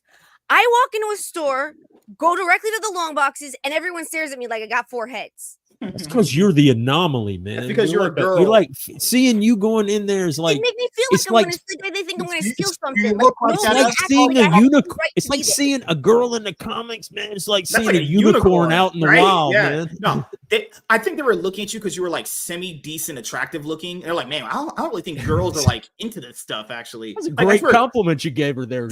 In this case, semi-decent. Oh my god, that's how nerds are. Even for Yu-Gi-Oh, like a girl will walk in, dudes will just be like just in straight check mode. Like, that's why girls don't get in, because guys are weird. That's just no, it's just like I was like, they look at me like I like, and it was every once in a while someone walk up, can I help you? I'm like, well, I'm looking for such and such, or I'm looking for such and such, and they just look at me like, okay. I'm like, what the hell? I've been going to comic shops since I was 12, and I've always get the same reaction for 40 fucking years. Tiny, you're like a needle in a haystack. You are the unicorn, man. You're a unicorn. Rare breed. When I went to I think the problem with comics, especially is the established properties, is the perceived barrier entry for new readers. The sheer number of continuities, I think, is intimidating to new readers. So the problem with that, the average person walking in wants to. If you give them what's current, that's all they're going to be interested in. They don't know about previous anything. I promise you, they do not know about that stuff. If you show them the newest stuff and it's not the thing that they saw on screen, they're not going to even be interested, which would turn off a potential reader. Because basically talking about matching continuity. I think that's what he was saying. I think that's exactly what he was saying. Maybe you're right. That's why I have women here. Well, I think the other way to get new readers into the older stuff, don't just tell them, oh, you got to start from the beginning, because that's not always true. You can just introduce them to a really good run of something. You mentioned Fatal Attraction before. Me and John's Batman and the Outsiders. That's an easy one to just pick up and get right into. He bigged up Joe Kelly's run on Deadpool. They released Joe Kelly's run on Deadpool in a Deadpool Epic Collection recently. I bought that. Like, that's another big misconception too. You can literally get into it by reading a very popular story that is considered good. Literally, give someone the Dark Knight Returns. If they don't like that, I don't know what you'll like at that point. Oh yeah, or you mean Nightfall? You said Dark Knight Returns. Dark Knight Returns. That's good. I think it's a little overrated. It's great. It's a standalone story. I would not suggest it to someone who's just getting into it, who doesn't necessarily say they really want a darker, grittier version. Because I know some people who don't actually like that comic all that much. Yeah, I would always recommend Nightfall. That's fine. Like the comic book shop I used to go to back. Oh my god, it's been 20 years ago. Anyway, this dude would point out, instead of like old back issues, he would point out graphic novels. I got this huge X-Men omnibus starting with Giant Size X-Men Giant Size X-Men number 1 or 100 or whatever. Yeah. It started with the beginning of the Claremont era. Claremont run, man. And it was like, dude, it was like a couple of inches thick. It was all in black and white, but I got it for like $10, man. And I just sat there and read straight through all those X-Men stories. was great because I got to see where the comic, because like it was hilarious because I got to that one thing that was like the Juggernaut and Black Tom, and all I was thinking about was that damn parody video. Juggernaut, it's the Juggernaut, bitch. Dude, Don't you know who my I big am? my hunt right now is trying to get all the tie-ins and everything from Uncanny X-Men and the New Mutants for the Fall of the Mutants storyline. That's a fucking task. Dude, I can't even keep. I'd like to get all this stuff, but good grief, man, I can't afford to buy all the Energon Universe stuff. It's like Void Rivals, then two different. It's cheaper to get them on just get the floppies, old back issues. It's fun because you get to go on the hunt. Well, I gotta tell you though, man, it's a treat. Like $20. It's a treat. Really, just get the trades. Yeah, they don't smell the same. The Transformers. Stop being a weirdo. God, the whole that's what Skybound's doing is thing. It's a treat for us, man. Their whole Void Rivals thing, that's the one Robert Kirkman's writing. It's like it's a new. I have that. It's new characters, man, and they're like alien characters, but it takes place in that same universe, and around that universe is like all of this stuff from all these characters and things from season 3 of the original animated Transformers show. So it's like all of this stuff, and like, you know, they're pulling all it. See, it's great, but it's like you said in this case, it's not going to change anything. It's a niche. It's basically the Transformers fans are just like, hey man, we struck gold. We may have had dog shit movies and everything else, but like the comic is good. Yeah, because that's the thing though, is that's another problem buying back issues. Is that could be a lot of money for a lot of people, depending on how many characters you want to get into. Because that's people just wait for trades. I just bought all that stuff in a trade. I bought the Cobra Commander one, I bought Duke, I bought Void Rivals, I bought the Transformers one, all in trades. I just read it. Yeah, I'm gonna get for the newer stuff. I have no problem getting trades. Yeah, but that's what I'm anything written before like 1998. I want to go back and hunt the floppies. Why? I'm getting it all in one thing. It's all there, way cheaper. I like floppies too. It's not that much cheaper, and you get them a little bit one at a time. It gives you something to do to get out of the house instead of scrolling on fucking eBay like a bum. Wait, that's the only way I'm able to get comics, man. You get them all in the volumes that they're released in. It's the same shit. You just extra steps. Gotta hate you old people. You just extra steps with everything. Yeah, but dude, like every single I could take and frame half of the stuff that comes out too if you ever wanted to.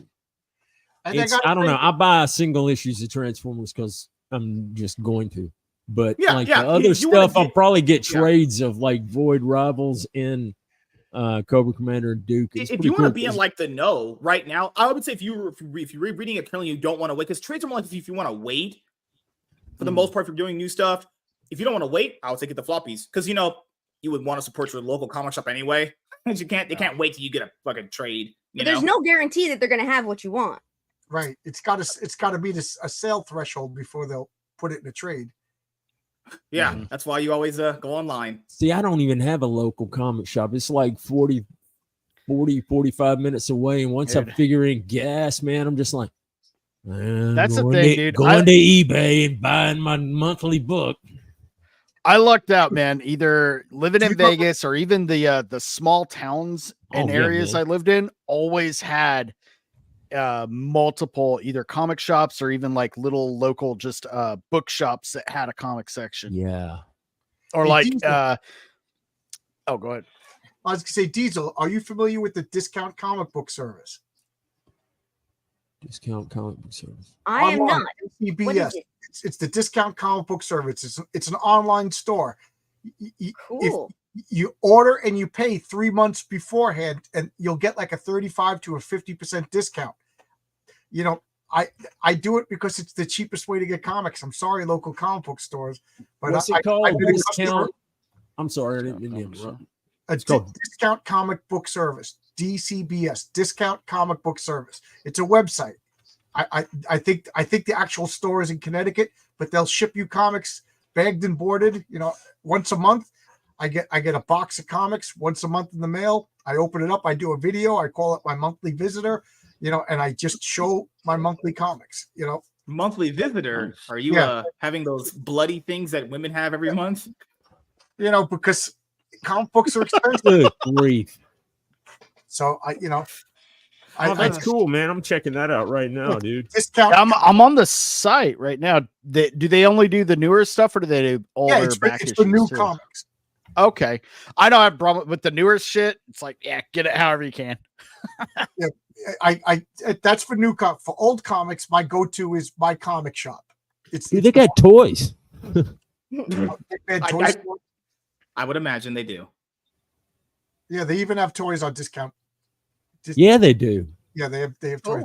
That's my go. I put in an order. I've been buying comics from them for since 2012, to the point they message me the third week of the month going, "Hey John, are you gonna buy comics this month?" I'm like, "Oh yeah." Ooh.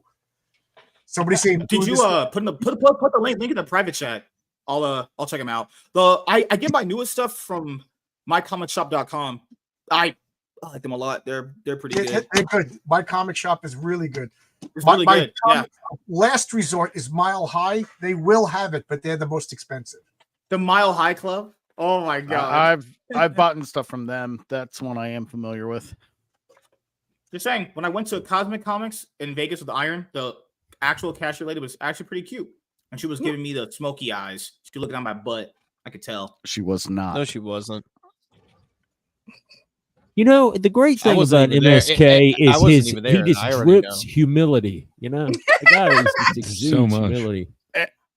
He also lives in an alternate sense of reality. Yep. This man just bends it to his will. His entire sense of reality is just warped. You know what I mean? I don't get any money from them, but I just, for 35 to 50% off each comic, you can't, and that's what they do. You pay in advance, so they order exactly what they order, so they're not stuck with returns. They're not stuck with dead stock. You know what I mean? So they can pass that savings on to you. Sorry, my local comp, but I go into my local comic store. It's like, hey, you got this? No, we get 3 copies, 2 copies. Yeah. Well, I mean, if you're buying your back issues from them, they're making more money off that anyway. I think. Man, that used to drive me nuts about that one comic book store, because the owner was like a stoner. And like on Wednesdays, man, I'd be going on my lunch break, going over there, and the motherfucker wasn't even open yet, man. You get out the car, and when he was open, though, he'd hook me up, man. I bought that Megatron poster off his wall. The problem with most of my comic book stores out here in New York is there were guys who just were hobbyist collectors who opened up a store. They weren't business people, Mm-hmm. Yeah. So this guy he liked comics and he liked drugs and he had money. Open up today, Let's look at this website really quickly. That's kind of a common problem with the comic book shop owners. Yep. They're passionate about comics. They're not passionate about business at all. Right. Yeah. Right. Yeah. Oh God! Like when John told us that story a while ago, he was like, "That guy just what." Comic shops barely can get people walking in the doors and buying shit, not new shit, just shit in general. And that person's gonna be like, "Why are you spending that much?" Fucking hell, man! I have a good job. What? God, oh my God, man! I hate my people, wife man. always gets credit for helping me get Uncanny X-Men #1. Well, my wife, that ends. Hey, man, that's a keeper right there. Going halvesies on that. That's like, yeah. There you go. It's funny because my sister-in-law was teasing like, "Oh, John spends his money on comics," and she goes, "Yeah, and Mike spends his money on beer." John can sell his comics. A lot of people say that you spend your money on comics. What do you like to do? Fishing, some gay shit like that? Like, shut up. Who fucking fishes these days? I know. Hey, man, you'd be surprised. Have to be gay. Right? I do, dude. Look, man, I'm in Alabama, dude. These fishing people, won't you go fishing? I'm just like. The only thing I ever caught anytime I'd ever go fishing was buzz. Yeah, I was gonna. That was the only reason half of the go out enjoyment. and get really wasted, man, in a boat. Yeah, like catch a sunburn. Yeah, catch a buzz and almost fall.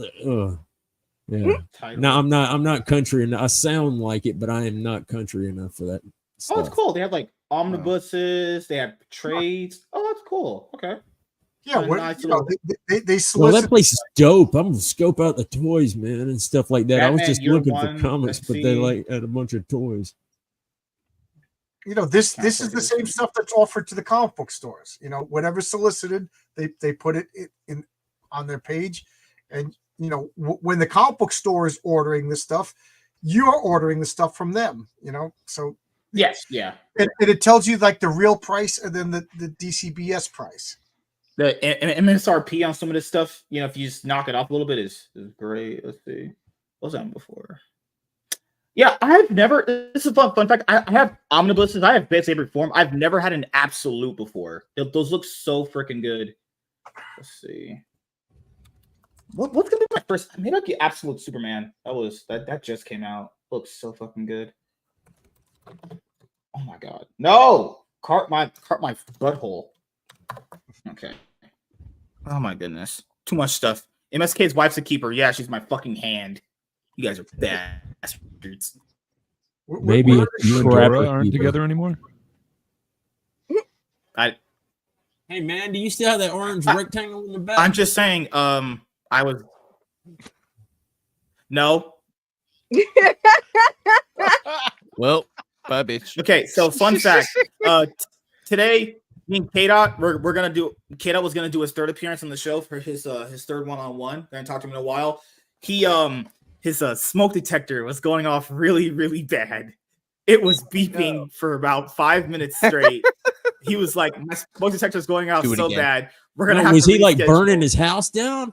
No, it was just going off. Oh, it was just going beeping. It off. was just like, please change Yes. battery. Yeah, Man, I it never was even just- heard of that thing. It didn't like ever since I got on came on your show. Now I hear it everywhere, and I'm like, man, I told him, I can see it, and I hear Dude, it. before I left- watch a YouTube video. I hear a smoke detector beep in the background. I'm before- like, before what I the left- fuck? before I left, I told him you should work for Jordan Peele's newest movie, Beep.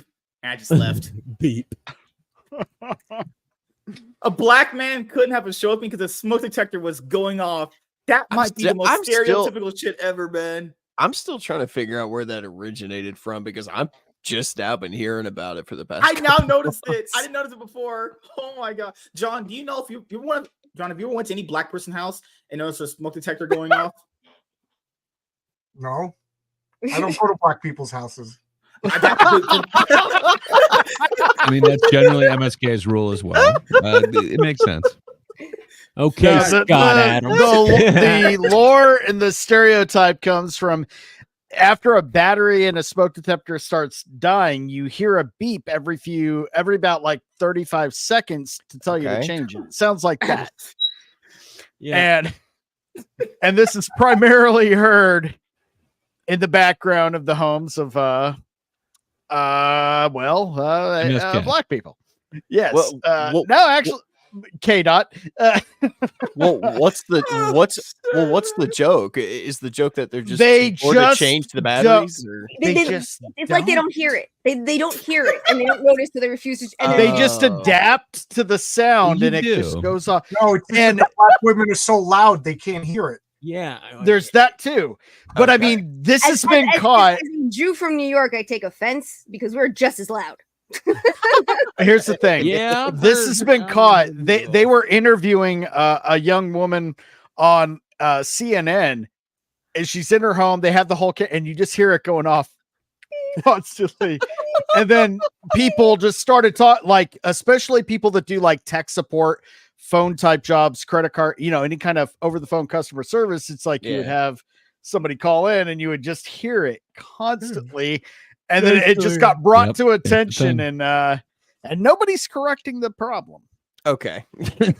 Well, it's Man, an you- ongoing problem. I remember Loveline talking about it like back in like the 90s or whatever. So My God, know, it's man. been I thought this was more recent than that. I didn't know. Dude, No. man, it's like, what is going on in your life, man? That like that doesn't even register. It's just like you got so much noise going on. What beep? I mean, like when I hear that beep, if I hear it, I'm just like, where? I'm like running around trying to find Well, it. Well, you guys ain't got to worry about me. My tiny house don't even have a smoke detector. So You better buy one and stick it in there. See that's the other racial Chase. stereotype. See the difference is white. We don't even have smoke detectors. built Speak this whole for basement. yourself. I got smoke detectors everywhere because there's Heck comic yeah, books, with board all them games, comic books, man.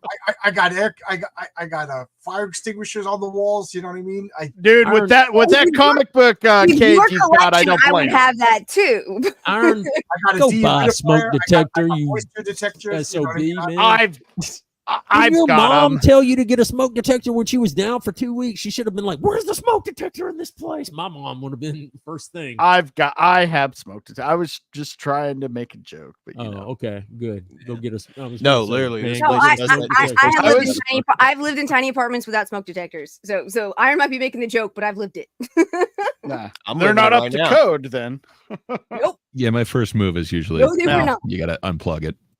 Now, I did have a friend, a buddy of mine took them out of his house. It was a rental, which he had to like go in and like jerry rig the thing to take off the cover to take them off because they were hardwired into the electric system to take them down so he could barbecue indoors during the cold weather. He's like, it's fine. I just leave the patio open. Totally. This was in Arkansas, so it makes sense. Hey, y'all, watch this. WC Oh no, said we got the thing- windows open. There ain't no carbon monoxide. We're fine. WC said the thing is Dude, white just like people unplug theirs and black people never replace the battery. Right. That's Basically everybody's house is gonna burn down between the races. It's just like we're all just gonna be like taken out by like some kind of like. You imagine that your house burns down. What you know, race was it? that's Oh, the he was Darwin black. theory. That's makes the sense. Darwin theory in action. Survival of the fittest. Let's just weed out the ones we don't need anymore. Yeah, The man. needs Well, the, of the the many. biggest cause the of needs house of the fires, few. or one of them, is your dryer. That thing is serious. Burn Yeah, down that's your true. house. Burnt down my sister's house. Oh, Matter of I fact, work Yeah. with my dad in insurance, so I know I got stats on stuff. once a year you Dude. got to clean out that lint hose. You know, you got Once a year, once a week. No, I'm not talking about take out that thing and swipe. I'm talking about the hose that goes. You're talking about the exhaust hose. okay. in we the have to back, go man, all make the sure way it doesn't. down. Yeah. Gotcha. I guess I'll consider myself lucky. I don't have a washer or dryer in here either. It's really Yeah, funny. Feeling a lot better about your situation tonight, aren't you? We, Oh, God. my wife and I don't do the laundry or the we don't do washer unless we're sitting here in the basement. We don't turn it on and leave.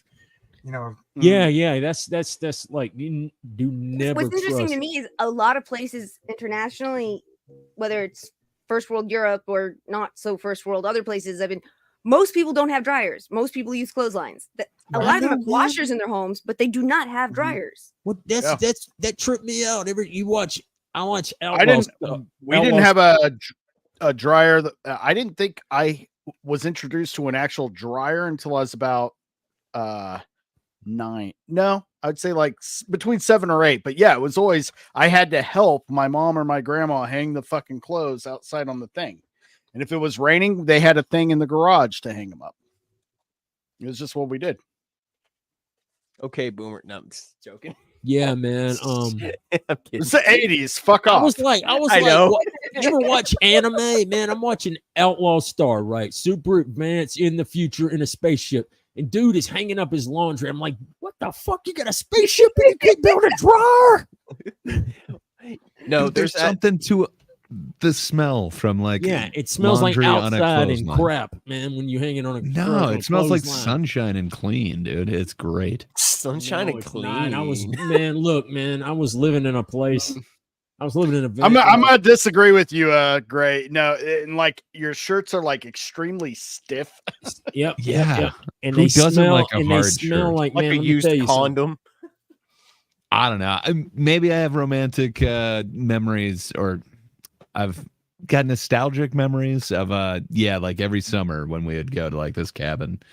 I don't know. We just had a clothesline and it was great. And I swear like there was something to laundry there, but they had a washing machine. Just no The dryer. thing is, you were on vacation. Try living that for like a that's fair couple enough. years. Yeah, I Then- did that then- when I then was you might actively change your mind. drinking, man, and like close smelly ass.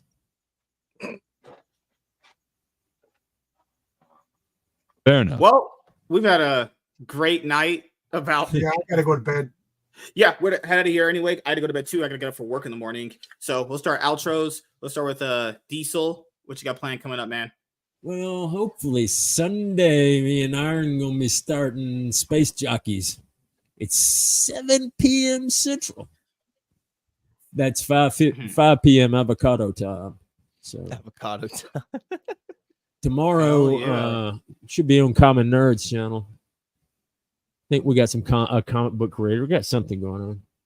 Yeah, I think he's got a new comic book creator this week and next week. Yeah. Awesome. Hell yeah. Tiny, what you got planned coming up aside, seeing me?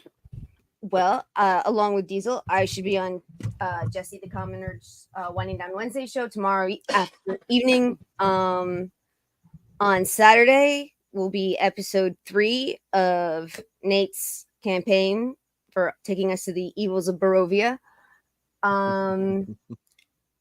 Monday, I will be on with Devil Made Me Do It for his Devil's Angels, watching movies that we think are great movies or movies that just didn't get a lot of attention or sleeping classics. This year is actually my choice, which is the comedy The Gods Must Be Crazy. Oh man. And and eventually I've already convinced him, eventually we're going to do Beach Blanket Bingo or Muscle Beach Party or Bikini Beach or one of the great 60s surfer movies. Bikini Beach. Diesel probably doesn't want to come because it's got music in it and people will sing, but it's great. And other than that, it's just Tuesdays and Saturdays I'm here with you, MSK. I think that's everything. You're always choosing to be with me, Oh wait, Toasty's creating a new thing for a women's get together on Sunday. I told him to invite me. You're not a woman. Female. This is Says for who? female. This is 2024. I can be a woman. That's how it works now. Woman. That's not how that works. He's already passing. Man, like he's more than halfway there. I got a monthly visitor every month, man. It's crazy. Toasty's pretty cool. You got her like on your stream, man. We were like following each other on Twitter for a while, and then I was like, "Whoa, she's on." Yeah, I like Toasty. Stream, man. Yeah. A lot of women always hit me up because I got a lot of clout, like a lot of I said, charisma. Humility is his strong point. Finally, a good Sunday night stream. That's the one thing that's been missing is a good Sunday night stream from a. Oh gosh, Sundays have been absolute shite with nothing good on. These guys are assholes. Why do I keep these people around? I mean, oh my god, they're your only viewers. I mean, in their defense, we are the ones that did help. We are the ones that did hold up the Deadpool and Wolverine stream the other night. So, oh, that was a blast. That was a blast. Man. So. Oh my god, I wrecked all of them, and they came back at me 10 times. I was like, okay, no, I don't remember it going down that way. Iron, can you back me on this? No, that's gay. You want a guy to back you? That's pretty gay, dude. That's Just not saying. what that means. You fucker. Just go watch the last 30 minutes of the stream, folks. That's all that matters. Yeah. All right.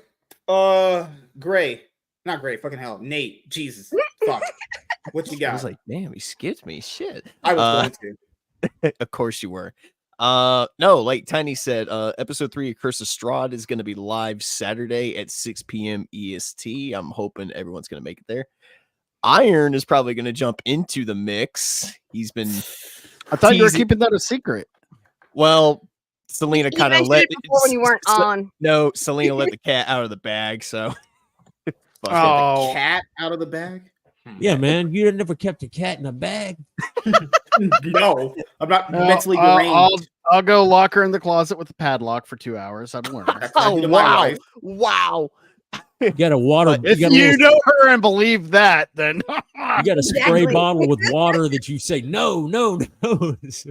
But I've actually done that to her, and it was hilarious.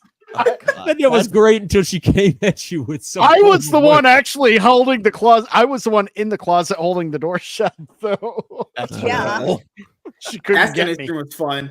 Iron is gonna be on the Nate stream. Oh shit! Yeah. They're all leaving me for Nate. It's crazy. He sucked off all my clout. Now he's gonna go on have his own nesting I'm egg. you, man, you can come join us. It'll be a good actually time.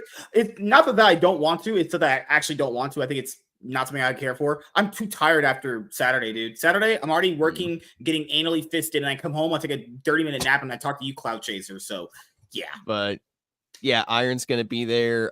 Is Darnell still helping you with your character, or? Yeah, he's got a touch of the stomach virus, so I'm gonna. Yeah, he was sick. Give him So that's a why I minute didn't.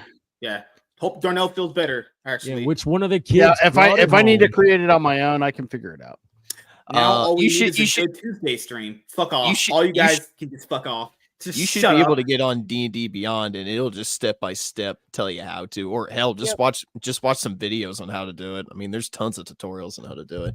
Hell yeah. I mean, I've done it before. It's just been like 20 Yeah. fucking years. Well, this game has changed a lot, so character creation is probably a whole lot different. I think 1998 was the last time I played D&D. Yeah, it's a long time ago. Systems completely evolved, son.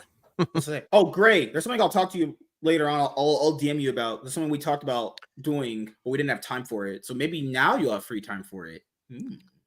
But aside from that, I've got a bunch of videos coming out. If I'm feeling up for it after work tomorrow, I'll probably get my Deadpool and Wolverine review done. Yeah, I'm still trying to get back to doing reviews and shit, and I'm failing miserably. Yeah, of course you are. You're a fucking failure. You're a big fat phony. Damn. Love you. That guy. Did I mention he was also a source of positive encouragement? But no, that's pretty much going on with me. That's and it. Now deep thoughts with MSK. Gray is next. What you got planned, man? Yeah, so I'm in the middle of like 3 videos. I've been watching way too many like Acolyte review clips. It's not good. It's a really bad place that I'm in. But yeah, I should have like 3 videos out, an overall review, and then 2 kind of weird, fun videos that just kind of came up while looking into that. But in the meantime, go over to That Darn Kidda's channel every Thursday for the Thinkers. It's a bunch of people from at least 3 different continents getting together, disagreeing about a whole bunch of stuff in a civil way. Last week, I think we got into a pretty heated discussion on what ReviewTube should be. So, if something like that sounds fun to you, check it out on That Darn Kidda's channel on YouTube every Thursday. I'm gonna do that video. We should do that for a video idea. I was gonna hit you up now about that. Well, just start right there and something else too. If you want to do a video where we talk about film criticism on YouTube, we can. You just gotta set the day for it. All right. Something that's a topic that's been on my mind for a little bit. But yeah, we'll just plan for that in the future. That's about all I got up. My dogs. That's about all I got going on. So good time. Your dogs are small. I love they are small. Square jar. They're small, man. With the I like the underbite. It talks. Oh God. Iron. Wait, what you got planned coming up aside cloud chasing off EVS? Oh well, there's always that. That's just the gift that keeps on giving. But then I also have, of course, the weekly Rogues Gallery every Friday at 5:30 p.m. PST. This week we have Jason Sandberg lined up, independent comic creator. Gonna have a really good conversation with him. Not sure what the topics are going to be. We're gonna figure that out probably by the end of the week, usually how we roll. Then after that, I'll of course be joining you as often as I can in between. We've got the premiere of Space Jockeys, which is a trip down memory lane, everything sci-fi from movies, comics, anime, video games, toys, collectibles, and comics, and just kind of revisiting some old forgotten favorites, talking maybe about some more newer stuff coming out, but for the most part, it's going to be a little bit more of a palate cleanse than the usual current events in entertainment. Yes. So going back and remembering what we enjoy about things instead of just focusing on everything wrong with everything we don't like. So I'm really looking forward to that first episode. Anybody's welcome to join. We'll send. We'll put the links out in some private chats that everybody's a part of. If you want to. Just let me know what movie or show you're going to talk about. Yeah, I'm going to be that's kind of the thing. We haven't figured that out just yet, but Well, man, dude, once you start doing this, you realize you usually kind of do it and then make the plans later. Yeah. I know, man. I could just go in and talk about aliens for like freaking hours. Dude, I mean, if nothing else, we'll just sit and look at like old alien toy commercials from the 70s through the 90s or you guys sound like nerds. All kinds of shit. At McDonald's, Yeah, nobody can hear you that's eating. kind of where we're going with that. And then I am going to start the solo streams Ironcast, where I'll bring on a guest or two, depending on what the topics is, but that's going to be more politically based or current events. And that will be more sporadic, no set time. Just follow me on Twitter and you'll find when I'm going live. All right, You forgot about me. Oh, Saturday with Full Metal. I'll be making my appearance on the D&D stream. And my character, I'm pretty excited about what I got lined up for that character. Also, you can catch me on the Legion of Memers stream this Saturday. We are back, bringing the fun back, bringing the memes back. And you know the Legion. You know where we are. Sweet. Yes. John, what you got planned coming up, man? Beside looking like a cyborg, actually now. What? Tomorrow, tonight, I guess, Wednesday at 8:30 Eastern Standard Time, I'll be on the Fourth Age with RJ for Comic Book Team Up. So that's tomorrow. And then Friday at 8 p.m., it's clobbering time, where we take comic book characters and see, old-fashioned who would win in a fight. So this week it's Spawn versus Hellboy. We usually go on who's going to win. Last week we did Cyberfrog versus Isom. I'm bagging Spawn. Sunday at 10 p.m. I do Sunday comics, where I take a classic comic out, talk about it live. I don't have much planned this week. I was planning on promoting, so I didn't really book a lot. But Saturday I'm going to be on Apex, Hex, and Texas at 12 noon. And next week I got like JMD and Mateus and a bunch of bigwigs coming on my channel. So, and now I got Mark Miller said he's going to reschedule. He was supposed to be on last Wednesday, the day I got into my car accident. So he's rescheduled. That's what's going on with me. And I try to put a 10-minute video, just a comic from my collection, talk about it. Things I love about comics. I try to stay away from negativity. If I talk about something that I don't like, I'm trying to do it constructively, and there's a reason why I'm showing it, not just I hate this guy. I just want to trash his comic. That doesn't help. So there you go. I got my own comic on Fund My Comic, Heroic Tales. Also on Kickstarter. So if you go to Kickstarter, look at Heroic Tales, or you go to Fund My Comic. Each one of them has slightly different offerings. So if you're a fan of more whimsical Michael T. Gilbert artwork, go to Kickstarter.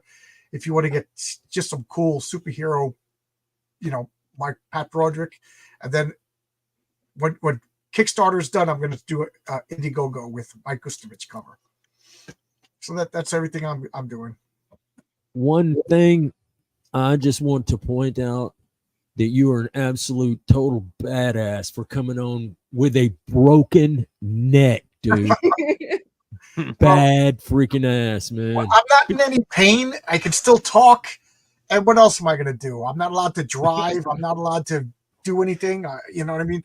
My comic book group right now is just comics all over the place. I'm not allowed to pick them up. So I turn on the computer and talk to people. I enjoy talking to people.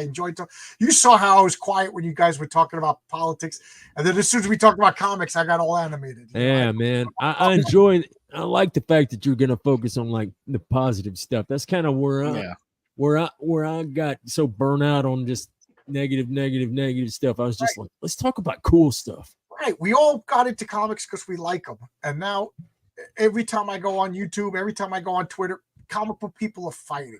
I don't want to hear it. Again, Eric July's been on my channel twice. He was nothing but nice to me. Ethan Van Sciver's been on my channel twice. I met him in person. He's been nothing but a gentleman. I wish these two would meet in the middle. I don't understand it. I think they're chasing people away, fighting like this. Both of them are wrong and both of them are right. I think both of them have valid points. And I don't want to get in the middle. I hate when mommy and daddy fight. It makes my stomach. Man. Oh, mommy and dad, nice. But and you guys, if you want to come on my channel and we'll spend an hour talking about D&D or comic books or anything like that, anything nerd, just send me a message. I'll put my Twitter handle, because if I say it, nobody knows. It was my long box one got nuked. because I told people what I would do if you stopped me for an oil protest on the road. Yeah. Oh no. Yeah. Oh no. Oh, I gave out unsolicited medical advice once. Yeah. There you go. So Zentorian, never been banned. yeah. So I'm so mad because my Twitter was John's Logbox. It was perfect. Now it's Zentorian 2000. It was auto-generated when I first made a Twitter account years ago, and now I got to use this, and it's just so counterintuitive. So every once in a while, I petition to get my old one back, but I was hoping since Musk took over there, let me have my old one back.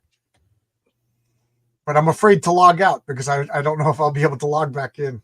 Right. Oh yeah, you got to be careful about that. Yes. Diesel learned the hard way. Yes, I did. If you have a banned account and you log in and it like catches that you have through your Google or your IP, somehow like that, they can catch you that way and then be like, "Oh, you're duplicating. Bye." Oh. I know. So I know, man. I'm running out of email ideas for email addresses. yeah. You just followed me. There you go. I did. Thank you. Oh, Diesel. There you go. There you go. Followed you back.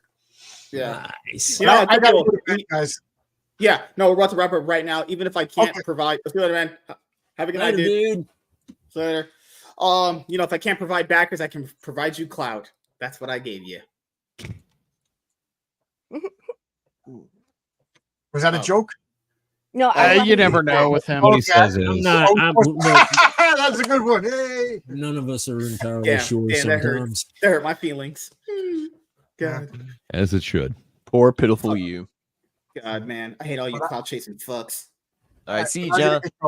Bye-bye. Later, man. Good meeting you, man. Nice meeting you guys. Yeah. Hell yeah. Yeah, we're gonna wrap it up here That's a soon. cool I gotta dude. get to bed. I gotta take a shower and everything. Work in the morning. So seriously, man. Broken neck. That man, he is blessed. It's a bad motherfucker, man. I'm telling you, dude. Let me tell you something. I bet somebody like rear-ended him or something like that too, or something. That's I don't know. That seems like that's a lot of being hit from the back like that, dude. Yeah, that's usually what it comes. The whiplash from a rear tab. It messes you up and it messes up your ability to do stuff. But like he said, he's not in any pain. Like when my atlas got dislocated, that's like the fourth one down, I think, in the neck. I was dislocated for 2 weeks because it wouldn't go back and stay back in place. And they gave me a brace like that so that I wouldn't do any more damage to myself. And I basically had to lie still for 2 weeks, not do anything to make sure I didn't do any extra damage to this stupid spine. Did you have to get it fused? No, I was very lucky. I did not have to get it fused. My brother's got like a few times, like he keeps, I guess he would do weird stuff, pop a disc out or just move a certain way. And he's got like, I think he's got like maybe like 3 in a row fused together, something like that. Yeah, no, I was at wrestling camp. Well, actually, I was driving back from somewhere else and I stopped at one of my old wrestling camps to see my, they had my old coach. And he's like, you want to get on the mats for a little while and show the kids what's what? And I was like, okay, sure, why not? And because when I was wrestling, I was really good at throws, low center of gravity, wide hips, very good at hip toss and 2-on-1 arm bar throws, very good at those.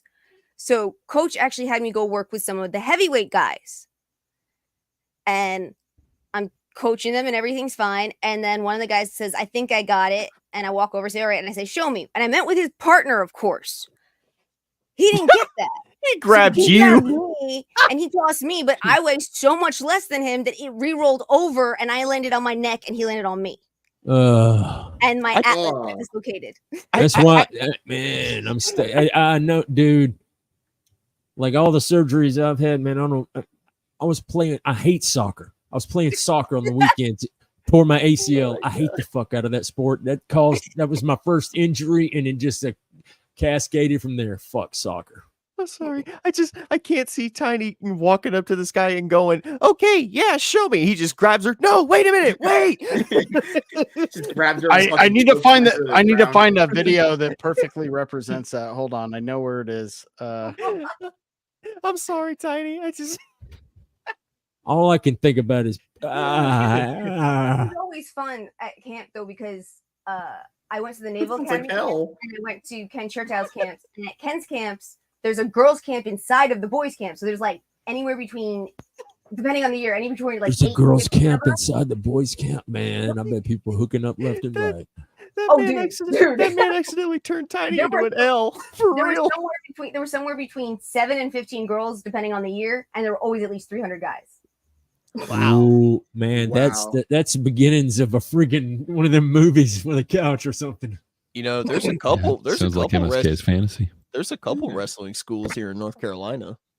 Oh yeah, North Carolina is one of the states that's well known for it. I mean, we got. MSK, I mean, show the my Hardy screen. Boys live I here, found so- video. I found video of what she's talking about. Show my screen. I mean, the Hardy Oh, Boys wow. live here, so of course. Not it.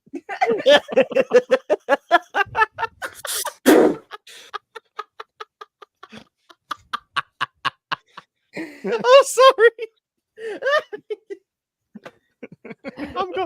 I'm going to hell. I'm sorry. Please, mercy. my soul. Tiny, forgive me. I'll forgive you. Oh shit! God, It's me. please. Did it? God, man, that's so fucked, dude. Just no effort at all. Yeet. Oh no, that was like that one meme of Lion King. Rafiki just throws Simba, yeet, throw him off Pride Rock. No. It's like the Hulk and Loki. I will not be bullied by. I'm not gonna lie, when he did that in the theaters, everyone's bursting out laughing. Oh yeah, it was such a great scene. Oh, Yeah. Oh my great. god, man. that was the Dude, best oh, scene of the I love the part of Deadpool was like when Ryan Reynolds starts Dog doing the creature, same yeah, speech. he starts doing the same speech. You dog creature, Oh, dog I creature. forgot. I will not They be had bullied. a- This is the they had a- outfit they had you a had when you were trailer fighting for it the today. Hulk. You know, you have the ads for Deadpool Wolverine coming up right now since it's out. The part where he's on top of Wolverine and Wolverine's like, "What are you doing?" Like, I'm removing my knife from your balls. He's like, "What?" Why were they always I on have top of not each seen other? Like, he was like, "Man, get my butt out of your mind!" Like, You know- damn. So it, know, it wasn't his balls. From now on, Well, I mean, anytime they someone- brought back when it used to be funny to Yeah. put two guys in a gay situation, like something like that, and it was Yeah. it was comical. you know, Yeah. from now on, anytime someone hurts my feelings, I'm just gonna go. I'm gonna fight you now. I'm gonna fight you now, I'm gonna fight you now. What the fuck?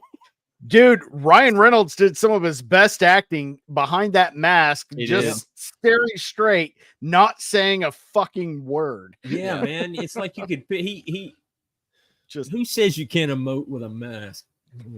I watched the behind the scenes video that somebody shot they shot a behind the scenes video of them doing the dance number from the beginning of the movie. Oh my fucking god, dude. Dude, that is Amazing. like a real in sync dance. They had them both like linked up together in I'll sync, and then his thing from Deadpool. So he's like he learned the freaking in sync dance. I'll never be able to watch Logan the same way again. I don't think you can. But it didn't run Logan for me at all. No, No. it didn't. It didn't. He did desecrate his grave and Dude, and he use put a out a skeleton to video kill people. years ago where he was going to go dig up Logan's grave. Yeah. I think that was part of the original promotion for this. That was early, Yeah. early stuff they promotion. were doing for this movie. Yeah, I mean, Deadpool, the first line of dialogue in Deadpool 2, for God's sakes, is fuck Wolverine. This hairy bastard just thought he could up the ante and die. Juggernaut's great in that movie, dude. That I rewatched Deadpool 2. That is, and I thought it too. It's underrated. I might even like it better than the first one. It makes me telling wonder. you, I'm telling you, Deadpool 2 is the goat. That's the best of the series. I'll have to go back and rewatch it. I haven't watched it. Yeah, I only it's watched the one good, time in man. theaters. I love how Alright. I love all three, but Yeah, I love how he calls Cable. Man, I Thanos still at one have point. that stupid Madonna song stuck in my head, man. It keeps popping in there randomly, and I can't get it out even with I've a already drill. downloaded it. see, I do wish they did another original song like they did in Deadpool 2. That Celine Dion Oh, song in dude. part 2 fucking kicks. Dude, the You can Juggernaut like her or song. not, Holy that shit, song is it's the fucking Juggernaut. dope. It's a Bond song. Dude, they did a James Bond song in Deadpool 2. I'm surprised they didn't do the crazy like opening credits, Dude, in the third one. Like they did. They did.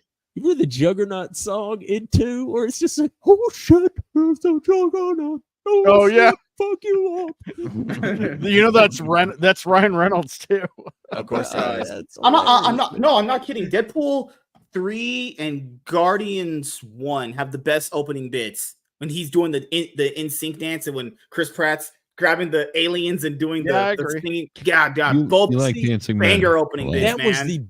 That was the best of the MCU was Guardians of the Galaxy, and they have been trying to unsuccessfully recreate that humor from that movie and everything. Hey guys, Tiny's gotta go. See you later, Tiny. Oh yeah. Well, we're gonna wrap up here. We're wrapping up anyway. So that's what you said 38 minutes ago, Sweet Pea. So I'm going to say, love you all. Good night.